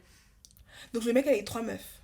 Ouais. Bah, en réalité, ça, c'est la partie émergée de l'iceberg, hein, comme on dit, parce que j'ai eu contact ensuite avec elle, parce qu'il m'a donné son numéro de téléphone. Et c'est vrai que j'avais déjà stalké un peu sur Instagram et Facebook, et son profil à elle m'avait vachement interpellée. Parce que j'avais regardé, franchement, j'étais un peu en mode psycho, mais j'avais regardé toutes les nanas de ses réseaux. Et elle m'avait interpellée parce que je sais pas pourquoi, elle est hyper différente de moi, mais je m'étais dit, c'est une nana qui pourrait lui plaire. Et puis c'est son ex-collègue, et je la trouve, tu sais, elle est très sexy, tatouée, toujours des décolletés, rouge à lèvres rouges, le look un peu pin-up, tu vois. Cheveux flamboyants, des vêtements toujours très moulants, Mais une tu sais, jolie moi, fille, tu vois. Franchement, l'intuition pour moi, c'est ça existe. Ouais. Tu vois, si tu sens un truc avec une meuf, c'est pas pour rien. Ouais, mais je sais pas, j'avais pas assez de preuves, j'avais pas assez de choses. Et, Ouais, mais pour le moment, tu savais pas encore. et je savais pas. Et en fait, quand il me dit ça, mais tout c'est clair. Donc, il me file le contact de la nana. Et entre-temps, il me dit aussi que dans le resto dans lequel il bosse, donc avec son patron à tyrannique qui faisait bosser 7 jours sur 7, et ben, il se tape aussi une de ses collègues. Sauf que là, c'est une autre relation. En fait, lui s'en est rendu compte parce qu'il était client là-bas. Et que quand il était client là-bas, du coup, et ben, la nana, elle s'est confiée aussi à lui. Et en fait, il voyait que donc mon mec la traitait mal. Et il m'a avoué que la nana s'était confiée à lui, qu'elle lui a dit qu'il la frappait, il l'étranglait, il la poussait dans les escaliers, il lui demandait de faire des choses sexuellement dont elle n'avait pas spécialement envie, il lui demandait d'envoyer des photos dans telle ou telle position, dans telle ou telle tenue, Waouh. sous menace en fait que si tu fais pas ça ou ça, je te vire, ou je balance tout à ton mec, parce qu'elle avait un mec. Mais c'est abusé. Et la fille était tombée amoureuse de lui, mais c'était sa soumise, on va dire, tu vois. C'était vraiment sa soumise. Et en fait, je me rends compte, quand j'apprends tout ça, que chacune des personnes, en tout cas de ce que je sais, chacune des femmes qu'il a fréquentées lui apportait quelque chose de différent, tu vois. Genre, l'officiel, c'était son pilier, sa stabilité. Moi, je représentais la figure maternelle. En plus, il me disait toujours que je lui faisais penser à sa mère biologique. Donc, moi, j'étais la figure maternelle. La fille du pub, son ex... c'était La sexualité. c'était vraiment le grain de folie, la sexualité, voilà. Et donc sa petite collègue là, sa petite serveuse, c'était vraiment la soumise quoi. Donc en fait on avait chacune un rôle à jouer et on se complétait plus ou moins, tu vois, j'ai envie de dire. Waouh. Donc j'apprends ça. Après donc j'appelle la nana du pub qui me tient la même version, qui me dit tu peux me rappeler quand tu veux pour qu'on en parle, il y a pas de problème, etc. Mais c'est vrai que j'avais c'est pas que j'avais pas envie d'être en contact avec elle. Encore aujourd'hui, j'ai toujours pas rappelé. On se follow sur Instagram et tout, mais j'ai l'impression que si je ressasse encore, je sais pas, j'ai rien à apprendre en fait. Genre, je sais déjà tout et j'ai pas besoin de remuer le couteau dans la plaie. Donc peut-être qu'un jour, je la recontacterai. Mais je pense avoir assez d'éléments en ma possession pour savoir que ce que j'ai vécu, c'est dégueulasse, quoi. Mais ce qu'elle a vécu aussi, c'est dégueulasse. En fait, on a toutes vécu la même chose. Et elle m'apprend, quand je l'ai au téléphone, qu'elle a contracté un crédit de 10 000 € pour lui. Ouais. Il lui a fait souscrire un crédit. Ouais, il lui a fait souscrire un crédit de 10 000 €. Et sa cousine à elle, je crois, a aussi souscrit un crédit, je sais plus de quelle somme, mais un bon crédit aussi. Hein. Pour lui ? Pour lui, ouais.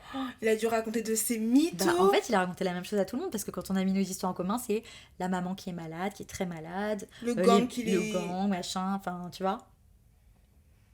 Toujours les mêmes histoires, en fait. Et moi, ce qui m'intéressait à ce moment-là, c'était que la vérité éclate. Donc la seule qui était encore finalement dans l'ombre et dans le brouillard, c'était l'officiel, avec qui il vivait toujours dans cet appart du 13e, donc avec qui il engageait dans mon appart du 13e, tu vois quand même. C'est abusé. Ouais, donc j'étais un peu choquée. Donc après j'ai appelé un autre pote à lui et j'ai réussi à avoir l'adresse et tout, j'ai tout eu. Ok. Donc moi mon plan c'était d'y aller le lendemain matin, tu vois. Et elle a confronté. Et de me pointer avec mon gros ventre en mode... Hi bitches, tu vois. Ton moi mec, c'est un gros connard. Exactement. Après, ça, c'est ce que je voulais faire, tu vois, sur l'instant T, sans penser aux conséquences. Parce qu'en réalité, quand tu fais ça, tu fais mal aux gens aussi. C'est ça. Donc, tu peux pas te permettre de se comporter n'importe comment. Ce qu'il faut savoir, c'est que ce soir-là, on était tellement à fond dans notre enquête avec une de mes meilleures amies, que lui, il arrêtait pas d'essayer de m'appeler, et en fait, je lui répondais pas. Donc, il s'est inquiété, et il a débarqué chez moi. Il a débarqué vers 4h du matin, un truc comme ça. Mais il aime trop faire ça. Ouais, non, mais surtout à des heures pas possibles, enceinte, s'il te plaît, j'ai pas que ça. Bon, je dormais pas parce que j'étais en folie, hein. J'ai pas dormi la nuit de toute façon. Mais il a débarqué, et en fait, là, mon amie m'a dit, ne lui dis rien, ne lui dis pas que tu es au courant, s'il te plaît, et tout.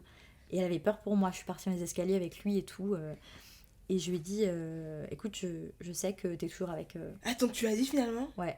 Et il était là, mais non, pas possible. Et il montre une photo de l'officiel avec un mec. C'est genre, mais non, c'est lui son mec maintenant, regarde, elle est vraiment en couple. Du coup, moi, je savais pas qui c'était. De toute façon, il n'y avait pas de crédibilité, mais il essayait de m'apporter des preuves. Et je lui dis... mais c'est ouf parce qu'il avait des preuves pour tout. Il avait tout. Et en fait, il montre aussi une conversation qu'il a eue avec elle par SMS, où il se parle, en fait. Mais il se parle en mode, ouais, va te faire foutre, moi, de toute façon, moi, je viens juste pour les chats, je sais pas quoi. Tu vois. Donc, il y avait une conversation, hein, écrite. En mode, ils sont pas ensemble, mais ils se disputent la garde des chats, en quelque sorte. Donc ça me semblait un peu crédible, mais je savais que c'était faux. Et là, je me suis dit, c'est lui qui parle tout seul avec une autre puce. Pour moi, c'était ça. De toute façon, je vois pas d'autre explication. Waouh, attends, je suis choquée. C'est-à-dire qu'en fait, le mec se faisait des fausses conversations. Oui, je pense. Et du coup, je comprends aussi que quand je parlais sur Instagram, c'était pas avec elle. C'était avec lui. Ça pouvait être que avec lui. Parce que sinon, elle serait au courant, pourquoi elle serait encore avec lui ? Bah ouais. Tu vois ? La meuf, elle savait rien en fait, elle savait rien. Et je lui parle de la fille du pub aussi, avec qui il a bossé de 2020 à 2022. Et je lui dis, elle, tu te rends compte quand même, la relation a duré plus de 2 ans. Bref. Et donc, je lui dis, et elle alors, tu m'expliques, parce que vous étiez encore ensemble, quand je suis tombée enceinte la première fois, ils étaient encore ensemble. C'est suite à ma grossesse qu'ils se sont séparés. Wow. Il était encore avec elle, c'est-à-dire qu'il est resté 2-3 mois avec elle, en même temps qu'avec moi, et en même temps que l'officiel. Waouh! Tu comprends, le mec était hyper fatigué, quoi. Mais c'est pour ça qu'en fait, chaque fois, il était là, je vais au travail, 7 jours sur 7. 7 jours sur 7, j'ai pas le temps, c'est plus facile pour gérer les dates, hein, parce que je sais pas comment tu fais. Hein. Et donc, il me dit, et là, il se met à pleurer, et il me dit, c'est vrai que j'ai une relation pendant longtemps avec elle, mais tu comprends, elle m'a fait un crédit de 10 000 €, alors pour la rembourser, j'étais obligée de lui donner ce qu'elle voulait sexuellement. J'avais pas le choix. Genre en mode, t'es un gigolo, tu vois. Je te jure, il m'a dit ça. Non, mais c'est une... Donc en fait, le mec m'avoue qu'il a eu des relations sexuelles avec elle, mais qu'il avait pas de sentiments, en même temps qu'il en avait avec moi, mais c'était juste pour rembourser sa dette, entre guillemets. Tu vois le truc ? Genre dégueulasse, quoi. Ah putain. Et là, franchement, j'ai trop envie. Là, j'ai la gerbe. Et je lui dis, et ta petite collègue actuelle que tu bats, que tu frappes, on en parle ? Il me dit, mais jamais de la vie, c'est rien passé avec elle, elle est horrible en plus. Hein. Parce qu'il aimait bien aussi cracher sur les meufs, tu vois. Genre son ex, elle était folle apparemment. Sa petite serveuse, elle était pas belle, alors qu'elle était très mignonne. Enfin, elles étaient toutes très belles, hein, de toute façon. Et mais franchement, mais... J'ai pas les mots. En fait, c'est quoi ce mec ? Ouais, un psychopathe, un gros pervers narcissique. Mais oui, parce que je me dis, franchement, c'est que le mec, il a réfléchi à son plan pour aller faire des fausses conversations. C'est ça. En fait, il a été très loin. En fait, il faisait le mec, tu sais, qui était pas très doué avec les réseaux sociaux, avec tout ce qui est informatique, etc. Mais en fait... Oui, mon chaton. En fait, c'était le pire. Il était trop doué pour tout ce qui était... Pour que tu te doutes de rien, pour toute la manipulation, quoi. Exactement.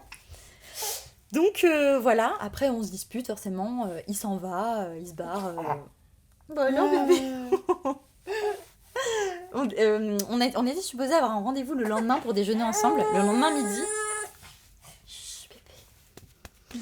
Et moi, je lui dis que je veux pas et tout. Bon, au final, on décide de maintenir. Et en fait, je choisis de maintenir le rendez-vous pour une question stratégique. Parce que, en fait, comme on avait rendez-vous à 13h, mais que moi, je voulais me pointer chez lui genre à 9-10h. Tu voulais le confronter avec sa meuf voilà. Donc, officielle. Je me disais que si j'acceptais de maintenir le rendez-vous et que je jouais les connes, il allait pas se poser de questions. Sauf qu'il savait que j'étais pas complètement débile.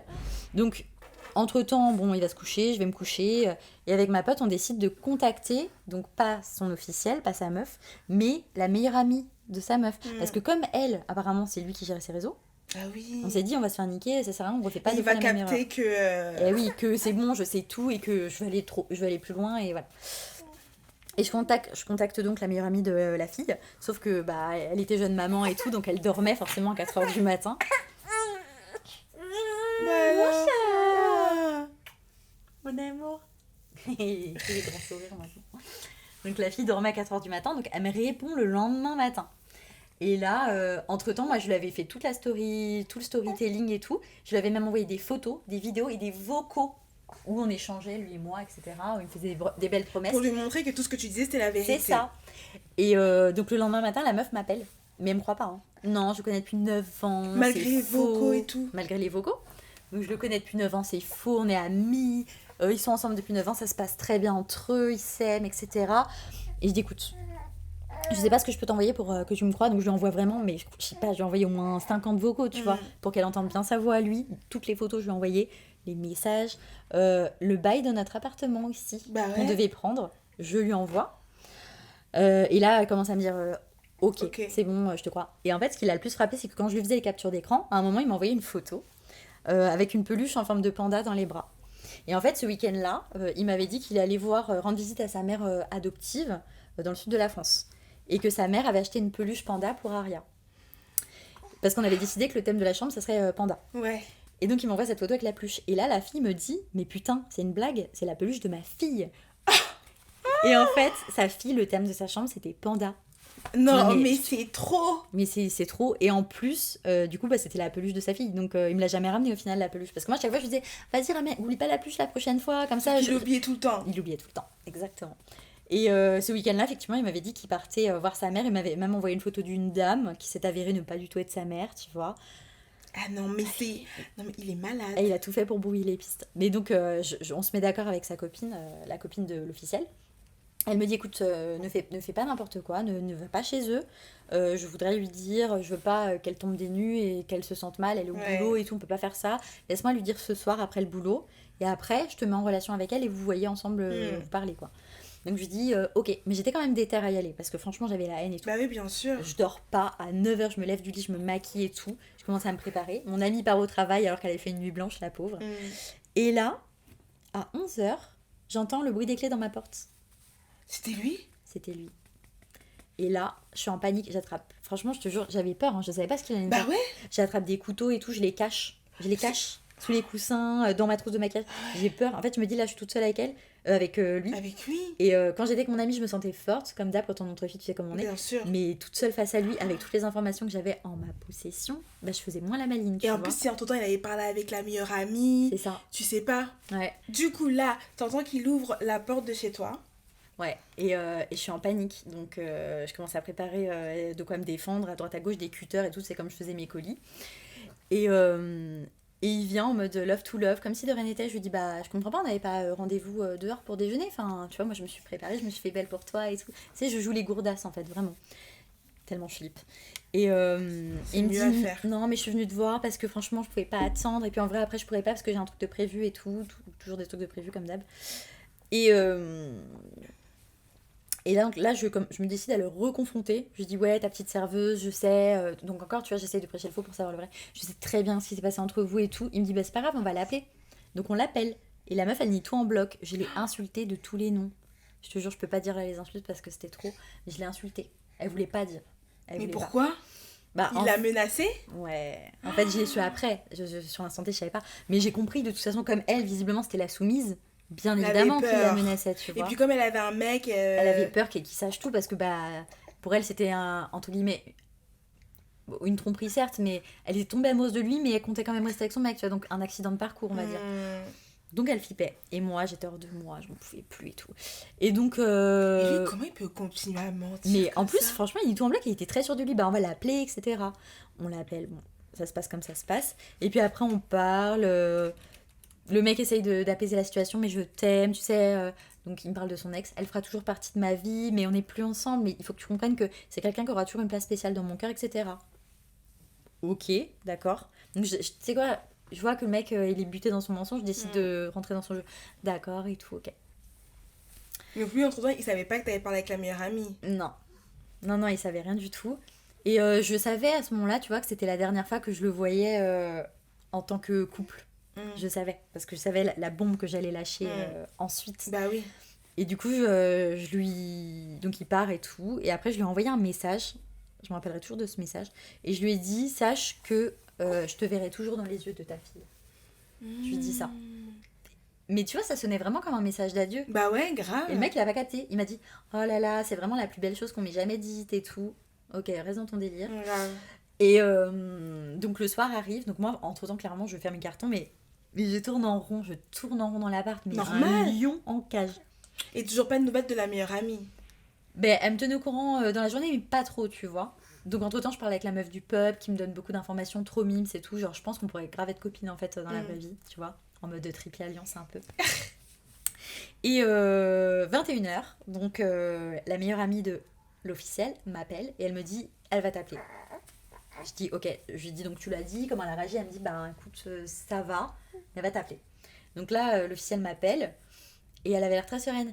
Salut Julie, comment tu vas? Donc elle se présente, ça avait l'air d'être un petit soleil la meuf. Et moi j'étais choquée parce qu'elle avait pas du tout l'air mal. Mais je pense tu vois qu'elle était vraiment dans le déni tellement. Et lui il était pas à côté d'elle? Lui il était au boulot. T'es sûre de ça? Samedi soir il était au boulot. Ok. Et en plus, ce soir-là, son resto, il recevait une grande star internationale et tout. Okay. Donc, genre, bête de soirée, il pouvait pas se permettre de louper. Il avait une résa VIP et tout. Donc, t'étais sûre qu'elle était toute seule? J'étais sûre qu'elle était seule. Et puis, je l'entends marcher. Tac, tac, tac. J'entends qu'elle est en extérieur. Et je lui dis... Donc, on commence à parler. Je lui dis, mais dis-moi, tu fais quoi, là? Tu es où? Et elle me dit, bah là, je suis à Hôtel de Ville. Donc, je réfléchis, c'est pas super loin de son nouveau lieu de travail. Et je lui dis, tu fais quoi? Et elle me dit, ben là, je vais le voir. Je dis, ne bouge pas, tu m'attends. Tu te poses sur le banc qui est en face au resto, tu ne bouges pas. Elle me dit ok d'accord. Et là je la rejoins. Je prends mon Uber, j'y vais limite en pyjama et tout, c'était n'importe quoi, je te jure. C'est limite, et elle t'attend, elle est pas partie. Elle m'attend, elle est pas partie, parce que je lui dis t'es pas dans un état où tu vas être censé et tout, c'est mieux que tu m'attendes et puis qu'on parle, tu vois. Je serai là, je vais être là pour toi. Et donc j'arrive et tout, on se retrouve l'une en face de l'autre, on se regarde. On se ressemble, il y a un truc, tu vois, genre... C'est vrai. Bon, moi, je suis fausse blonde, tout ça, mais genre décolorée, les cheveux au carré mignon. Le même style, quoi. Le même style, sauf que la fille a les yeux bleus et que moi, j'ai les yeux marrons. Mais sinon, le même style, petite de taille, solaire, enfin, tu vois, genre la meuf qui jette des fleurs, je suis trop solaire. Et voilà. Et donc, elle me regarde, elle me prend dans les bras. C'était hyper bizarre, en fait, tu vois, comme si... Il y avait une sorte de... Il y avait une connexion entre vous. Ouais, et puis elle avait de la peine, j'avais de la peine, mais on avait de la peine l'une pour l'autre. Parce qu'elle me dit, je suis désolée pour toi. Et elle me montre mon ventre. Bah oui. Et je lui dis, mais non, c'est moi qui suis désolée pour toi. Enfin, mais en fait, toutes les deux, 9 ans, mais toi aussi ton ventre. On a eu de la compassion. Là, il y avait vraiment une vraie, pour le coup, sororité. Et c'était cool. Donc, c'était pas du tout la fille à qui j'avais parlé sur Insta durant 1 an. Et qui me parlait comme de la merde. C'était lui. Tous les messages étaient de lui. Et du coup, on décide d'aller dans son resto, quoi. Toutes les deux. Donc, vous vous motivez, vous allez main dans la main. On y va et tout. Là, on arrive, on claque la porte en mode queen, tu vois. Et il est pas là. Et quand il vous voit? Il est pas là. Et donc, le mec de l'accueil, il nous dit, bah non, il est parti chez lui. Et en fait, ce qui s'est passé, c'est que moi, quand j'étais dans le Uber, j'étais en téléphone avec elle, on n'a pas lâché la conversation. parce que je voulais pas qu'elle fasse une connerie et tout. Donc on est resté dans le Uber ensemble. Et lui, il arrêtait pas d'essayer de nous appeler. Sauf que ni l'une ni l'autre ne répondions, alors qu'on répondait toujours à ses appels. Donc le mec a commencé à cogiter. Ah non, mais le mec est parano. Et ouais, mais en fait, il avait raison. Et il s'est dit, bah Julie, elle va aller chez moi. Donc il a fait quoi? Il a été chez lui. Genre, il a lâché le service avec sa célébrité là à l'étage. Et il a été chez lui, genre, tellement il flippait, tu vois. Je suis choquée. Mais. Et du coup, on dit au mec, il revient quand et tout. Il nous dit, bah d'ici 10-15 minutes, il devrait. Et donc, on est dehors et elle fait les 400 pas sur le trottoir. Bah, normal. Elle était en folie. Et moi, j'étais super calme. Parce que moi, bah voilà, j'avais eu une journée pour digérer les infos. Et puis, bah, j'étais enceinte, fallait pas que je m'énerve. Et là, on le voit arriver au loin. Oh là là, je te jure, j'aimerais revivre cette scène pour juste revoir sa tête. Parce qu'il est obligé d'avancer. Bah oui, il allait pas faire demi-tour. C'était mort. Et donc là, ils vous voient toutes les deux ensemble. Les bras croisés. En mode, ça va être ta fête, vraiment. Tu vas en chier là. Et là, il avance et tout. Et on se trouve vraiment devant la porte du resto. Et là, sa copine, donc officielle, elle l'attrape par le callback. Elle l'attrape, elle commence à le taper. Je lui dis, on va pas faire ça devant le restaurant, ça la fout mal et tout. Venez, on se décale, on se met sur le côté. Tu sais, l'image, hein, c'est quand même important. Donc on se décale, on se met à côté. Enfin, vraiment de l'autre côté. Et là, elle le frappe de toutes ses forces. Et il pleurait. Larme de crocodile again. Et donc il dit, me frappe pas, je t'en supplie et tout. Mais genre, franchement, là, à ce moment-là, la virilité était morte, vraiment. Il n'y avait plus de virilité, là, c'était fini. Et du coup, elle continue de le frapper et tout. Et donc, à la fin, il lui dit, mais ça veut dire... Parce qu'elle lui dit, tu vas dormir dehors ou sur le canapé, je sais plus ce qu'elle lui dit. Dehors, je crois, tu dégages ce soir. Et il lui dit, mais ça veut dire que je pourrais plus voir mes bébés, donc les bébés chats. Et elle lui répond, mais ça va pas ou quoi? Et donc, après, avec beaucoup de culot, il se retourne vers moi et me dit, et moi, est-ce que je pourrais voir ma fille quand elle sera née, non, quoi? mais ouais, mais comme par hasard. Je te jure. Mais genre, gros con. Avant toute chose, tu voulais savoir si tu pouvais récupérer ton officiel, quoi. Bah oui. Moi, Balek. Ouais. Genre, il se replie sur moi, le gars, parce qu'il sait que, en fait, je suis son dernier espoir, quoi. Mais c'est ça. Bon, bah en fait, elle veut plus. Mais toi, en fait, prends-moi, vas-y. Exactement. Je suis disponible maintenant, en Et fait. donc, je lui dis, mais jamais, au grand jamais, jamais de la vie, en fait, tu la verras. C'est fini. C'est mort. Et du coup, après tout ça, après on est partis, on était boire un verre toutes les deux, on a fait connaissance, tout ça. On a échangé sur tous les éléments qu'on avait en une possession, on a tout mis en parallèle. Les soirées où Diek n'était pas là, les vidéos qu'il nous envoyait, les photos qu'il nous envoyait, il nous envoyait les mêmes choses. Moi, quand il était avec elle, il m'envoyait des vidéos où il était au foot, parce qu'apparemment il joue au foot, mais en fait il est jamais, vu qu'il était tout le temps avec des nanas. C'est du sport, ceci dit aussi. Voilà. Grave. Voilà. Quand il était avec moi, il disait qu'il était au foot, donc il envoyait les vidéos. Enfin, en fait, il avait plein de vidéos comme ça qui étaient préenregistrées. Et je sais pas comment il faisait, franchement, je sais pas, pour ne jamais m'envoyer 2 fois la même. Parce qu'il fallait quand même être très très fort, tu vois. Ah non, mais le mec est hyper fort parce que pour faire des fausses conversations, tenir autant de relations avec plusieurs meufs, pour que sa meuf de 9 ans ne capte rien. Bah, c'est ça. Et du coup, on a beaucoup parlé, donc avec elle, on s'est rendu compte. Alors, elle, je sais pas comment elle a pu se voiler la face pendant aussi longtemps, mais tu vois, une fois plus, l'amour, le fait que tu es avec quelqu'un pendant des années, je pense que tu es même rentrée dans une sorte de routine où tu ne vois même plus les choses, en fait. Parce qu'elle était venue apparemment au restaurant, dans le tout premier, et elle m'avait vue, et elle avait dit donc à son mec, c'est qui cette fille? Parce que, vous voyez que j'étais là souvent, elle devait se dire, c'est son style, tu vois. Et le mec lui disait, c'est une très très bonne cliente. Ouais, très très bonne, tu m'étonnes. Donc voilà, elle avait des doutes. Encore une fois, l'intuition. Ouais, et elle avait cherché mon profil Insta plusieurs fois. Et je sais pas pourquoi elle est pas venue me parler, je lui ai dit mais pourquoi? Mais tu vois, c'est con, hein, quand t'es dans une situation comme ça, tu restes bloqué dans ta situation, tu veux pas ouvrir les yeux. Parce que t'as peur aussi que tout s'arrête. T'as peur que tout s'arrête, t'as construit des choses avec la personne. Là c'était 9 ans, tu te rends compte? 9 ans. C'est clair. Mon Dieu quoi. 10 ans quoi. Et tu sais qu'elle m'a carrément raconté qu'en fait, eux, ils avaient jamais voulu d'enfants. Et qu'ils avaient carrément parlé, parce qu'elle, ça l'a saoulé que ce soit toujours à la femme de prendre la contraception, etc. Donc ils devaient faire une vasectomie. C'était prévu. Parce qu'ils ne voulaient pas d'enfants. Donc tu te rends compte, le mec est quand même extrêmement fertile. Je pense qu'il y a eu d'autres enfants, au vu de ce qu'on sait maintenant. Mais il va faire une vasectomie. Bah tu m'étonnes. Et il va faire croire à la meuf, vas-y et tout, on en fait une et on n'aura pas d'enfant ensemble. Après, alors que il l'a pas fait, tu vois. Mais en tout cas, il lui disait ça, c'était un projet. Ouais, mais imagine, il l'aurait fait. Bah, il aurait dû. Enfin, il aurait pas dû parce que moi, j'ai eu mon petit cadeau du ciel, mais... Oh, mais la meuf, t'imagines, si elle découvre qu'il a d'autres enfants ailleurs. Ben, c'est ça. En fait, c'est un mystère. Enfin, ça reste encore un mystère aujourd'hui. Moi, je pense qu'il a d'autres enfants ailleurs, parce que tu vois qu'en 1 an, je suis quand même tombée enceinte 2 fois, sans vraiment le vouloir, par accident. C'était pas voulu, genre, on a tout fait pour... Enfin, on a presque tout fait pour pas que je tombe enceinte, quoi. Donc, trop bizarre. Donc, c'est forcément qu'il y a quelque chose. Donc, on connecte tout ce qu'on a vécu et on se rend compte que le mec est une grosse merde, quoi. Voilà. Et elle me dit aussi que du coup, quand il va vraiment à Madrid assez souvent, mais qu'elle n'a jamais vu ses parents biologiques. Donc elle aussi, elle a cette histoire-là. Ouais, on avait les mêmes histoires, les mecs qui le menacent, sa mère qui est malade, etc. Sauf qu'elle a rencontré sa mère, donc supposément sa mère adoptive. Et en fait, elle m'a dit qu'effectivement, elle était alcoolique. Elle l'a vue, voilà. Mais en fait, moi, quand je recoupe l'histoire, parce que elle, du coup, je vois qu'elle n'a pas enquêté en 9 ans. Moi, quand je recoupe l'histoire, je me rends compte d'une chose, c'est que quand il allait à Madrid, ils voyaient personne, ils allaient que tous les deux en voyage, parce que lui, il est fan du Real Madrid, etc. Je suis pas du tout sûre qu'il soit espagnol, je pense qu'il a pas été adopté, je pense que sa mère adoptive, en fait c'est sa mère biologique. Il y a rien qui colle, en fait, les photos qu'il m'envoie de ses parents, c'est des gens qu'il a pris en photo dans la rue. Tu vois, le mec, comment il a été long, en fait, c'est grave, hein. Donc, en fait, dans l'histoire, il y a rien qui est vrai, mais vraiment rien qui est vrai, quoi. C'est chaud. Donc voilà, le mec m'a quand même reproché d'avoir gâché sa vie, parce que j'ai fait tomber tout son petit empire. Et t'en as voulu en plus. Ah ouais, il m'en a voulu. Il m'a dit carrément, le soir même où ça arrivait, il m'a envoyé un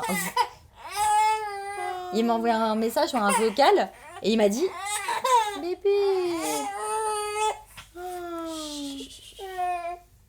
Il m'a dit « J'aimerais que toi et ma fille, vous créviez. » Il m'a dit ça. Ouais. En vocal. Je te jure que ça m'a anéanti. Ah mais normal. Je me mets à pleurer, je suis pas bien. Ça me touche parce que là, il parle de ma fille, de notre fille qu'il était supposé quand même aimer, même si nous... Puis ça reste son sang, quoi. Ça reste son sang. Même si on se séparait ou quoi que ce soit, ou qu'il m'avait menti, c'était quand même sa fille, en fait. Je savais pas quelle direction on allait prendre par la suite, mais en tout cas, elle était là et voilà, c'était son père. Donc voilà, après, on a plus ou moins coupé...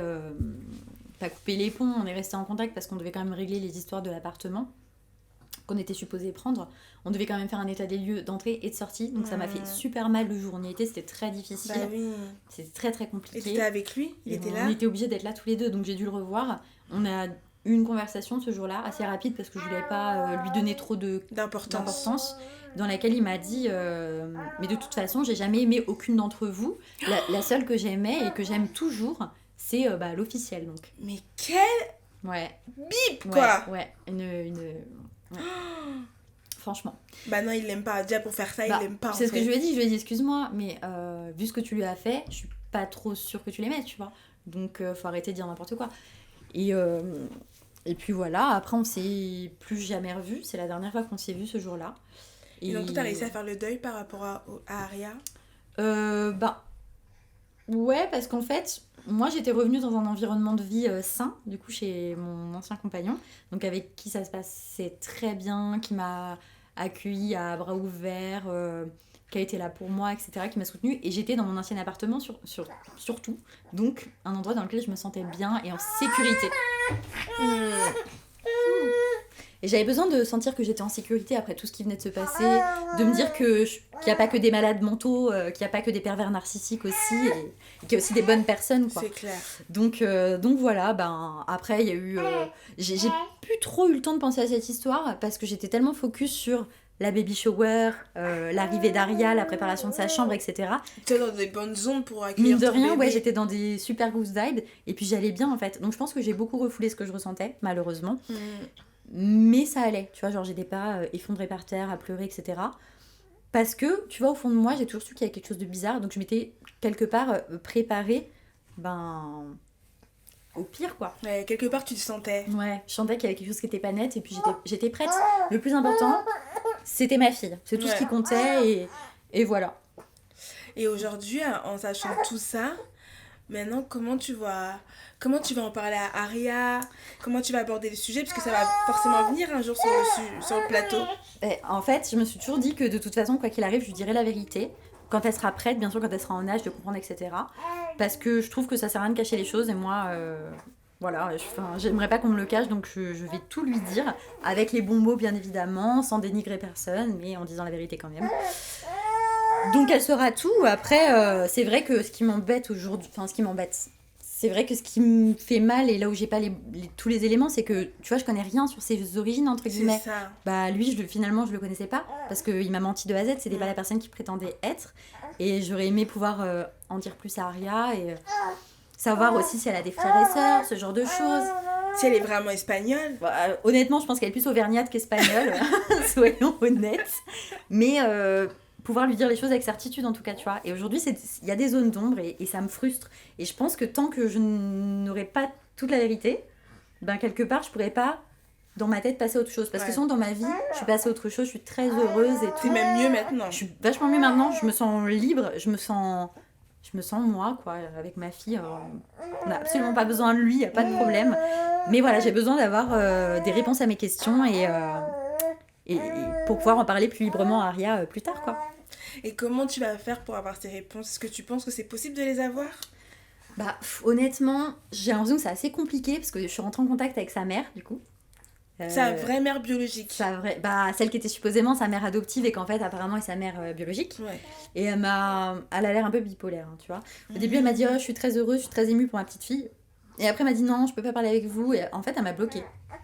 Est-ce que c'est pas lui? Ben en fait c'est ou lui, mais je pense pas.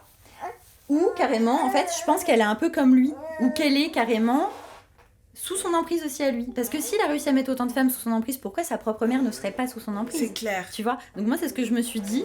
Je pense que elle est ou aussi cinglée que lui ou sous son emprise. Et dans tous les cas, bah, j'aurais rien de sa part, quoi. Mais ça me fait chier parce que c'était la seule personne qui pouvait me mettre sur des pistes. Et tu te répondre à tes questions en toute honnêteté, sans des mensonges. C'est ça. Donc là, aujourd'hui, bah, j'ai plus de pistes. Mis à part... si vous avez des témoignages similaires et que vous pensez qu'on a vécu la même histoire, que vous avez plus d'informations que moi, même si vous vous reconnaissez dans cette histoire, même si on n'a pas dit les noms, mais quand même, je pense que sans les noms...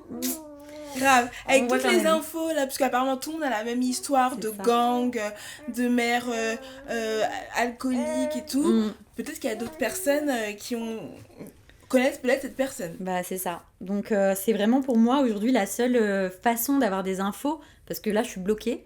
Et aussi j'aimerais dire que je pense qu'on a toutes plus ou moins connu des mecs très toxiques dans nos vies. Ouais. Ça nous est toutes déjà arrivé, peu importe à quel âge.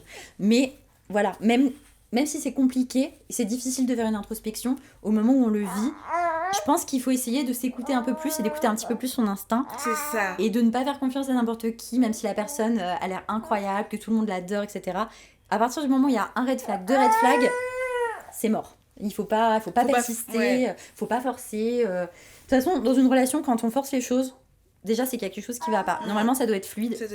Ou c'est fluide ou ça dégage. Voilà. Mais c'est vrai que c'est ce que tu as dit, la note de fin, elle est hyper cool, mais quand t'es in love de quelqu'un, c'est dur, tellement dur de ouvrir les yeux, parce que en général, ton entourage, il est un peu plus lucide que toi, mais toi, t'as du mal. Mais c'est ça. En fait, les gens ont beau nous dire la personne elle est mauvaise pour toi, elle te fait du mal, elle te fait pleurer, t'es éteinte par rapport à ce que j'ai connu précédemment, on veut croire personne, on veut écouter personne, on écoute que soi, on est borné, hein. Grave. C'est chiant. Mais il faut écouter ses amis, il faut écouter ses parents, faut écouter les conseils qu'on nous donne, et de toute façon les personnes qui nous aiment ne nous veulent que du bien, donc elles n'ont qu'une raison de vouloir faire en sorte qu'on s'éloigne d'un mec sous prétexte qu'il l'aime pas ou je ne sais quoi, mais voilà. En général, quand on reçoit quand on nous dit de s'éloigner de quelqu'un, bah voilà, c'est forcément qu'il y a une raison et il faut les écouter un petit peu plus. Faut arrêter d'être borné. C'est clair. Moi, je le serai pour l'avenir en tout cas. Maintenant, une fois pas deux. Ouais, une fois pas deux, et c'est con, mais quand t'as vécu ça, ben tu fais plus confiance à personne, tu vois. C'est vrai. Tu doutes de tout le monde. Genre, même tes amis, c'est horrible de dire ça. Mais moi, j'ai toujours été très chill, très peace and love et tout. Et maintenant, quand on me donne une information ou me dit quelque chose, j'ai toujours tendance à vraiment bien réfléchir, à me dire est-ce Ouais. que c'est vrai, est-ce que c'est faux, est-ce que je peux faire confiance, tu vois, même des gens que je connais. Donc c'est que quelque part, ça a quand même laissé des... Ou même Des des fois, s'il y a traces, un quiproquo, tu vas dire mais attends, c'est parce que tu m'avais dit, Ouais. finalement, c'est bizarre ce que tu racontes. Exactement. Alors que peut-être que la personne, elle s'est juste être un peu embrouillée, Ouais. mais toi maintenant, t'es plus sur la défensive. Bah ouais, même ma soeur, tu vas me raconter ses histoires de cœur et tout, et à chaque fois je suis là, non mais c'est pas possible, il te trompe, hein. Oui, il a plusieurs meufs, hein. Tu vois, je suis devenue un peu, Parano. bah je suis parano, c'est triste à dire, mais après quelque part, est-ce qu'il vaut pas mieux être parano et se protéger plutôt que vouloir croire au prince charmant et croire tout et n'importe quoi. Donc voilà. En tout cas, merci beaucoup, Julie, d'avoir partagé ton histoire avec nous. Bah, merci à toi de m'avoir écouté. C'était grave intéressant. Et tu vois, je trouve ça cool que tu en parles librement parce que je pense qu'il y a plein de gens qui peuvent se retrouver dans cette situation-là. Parce que on est...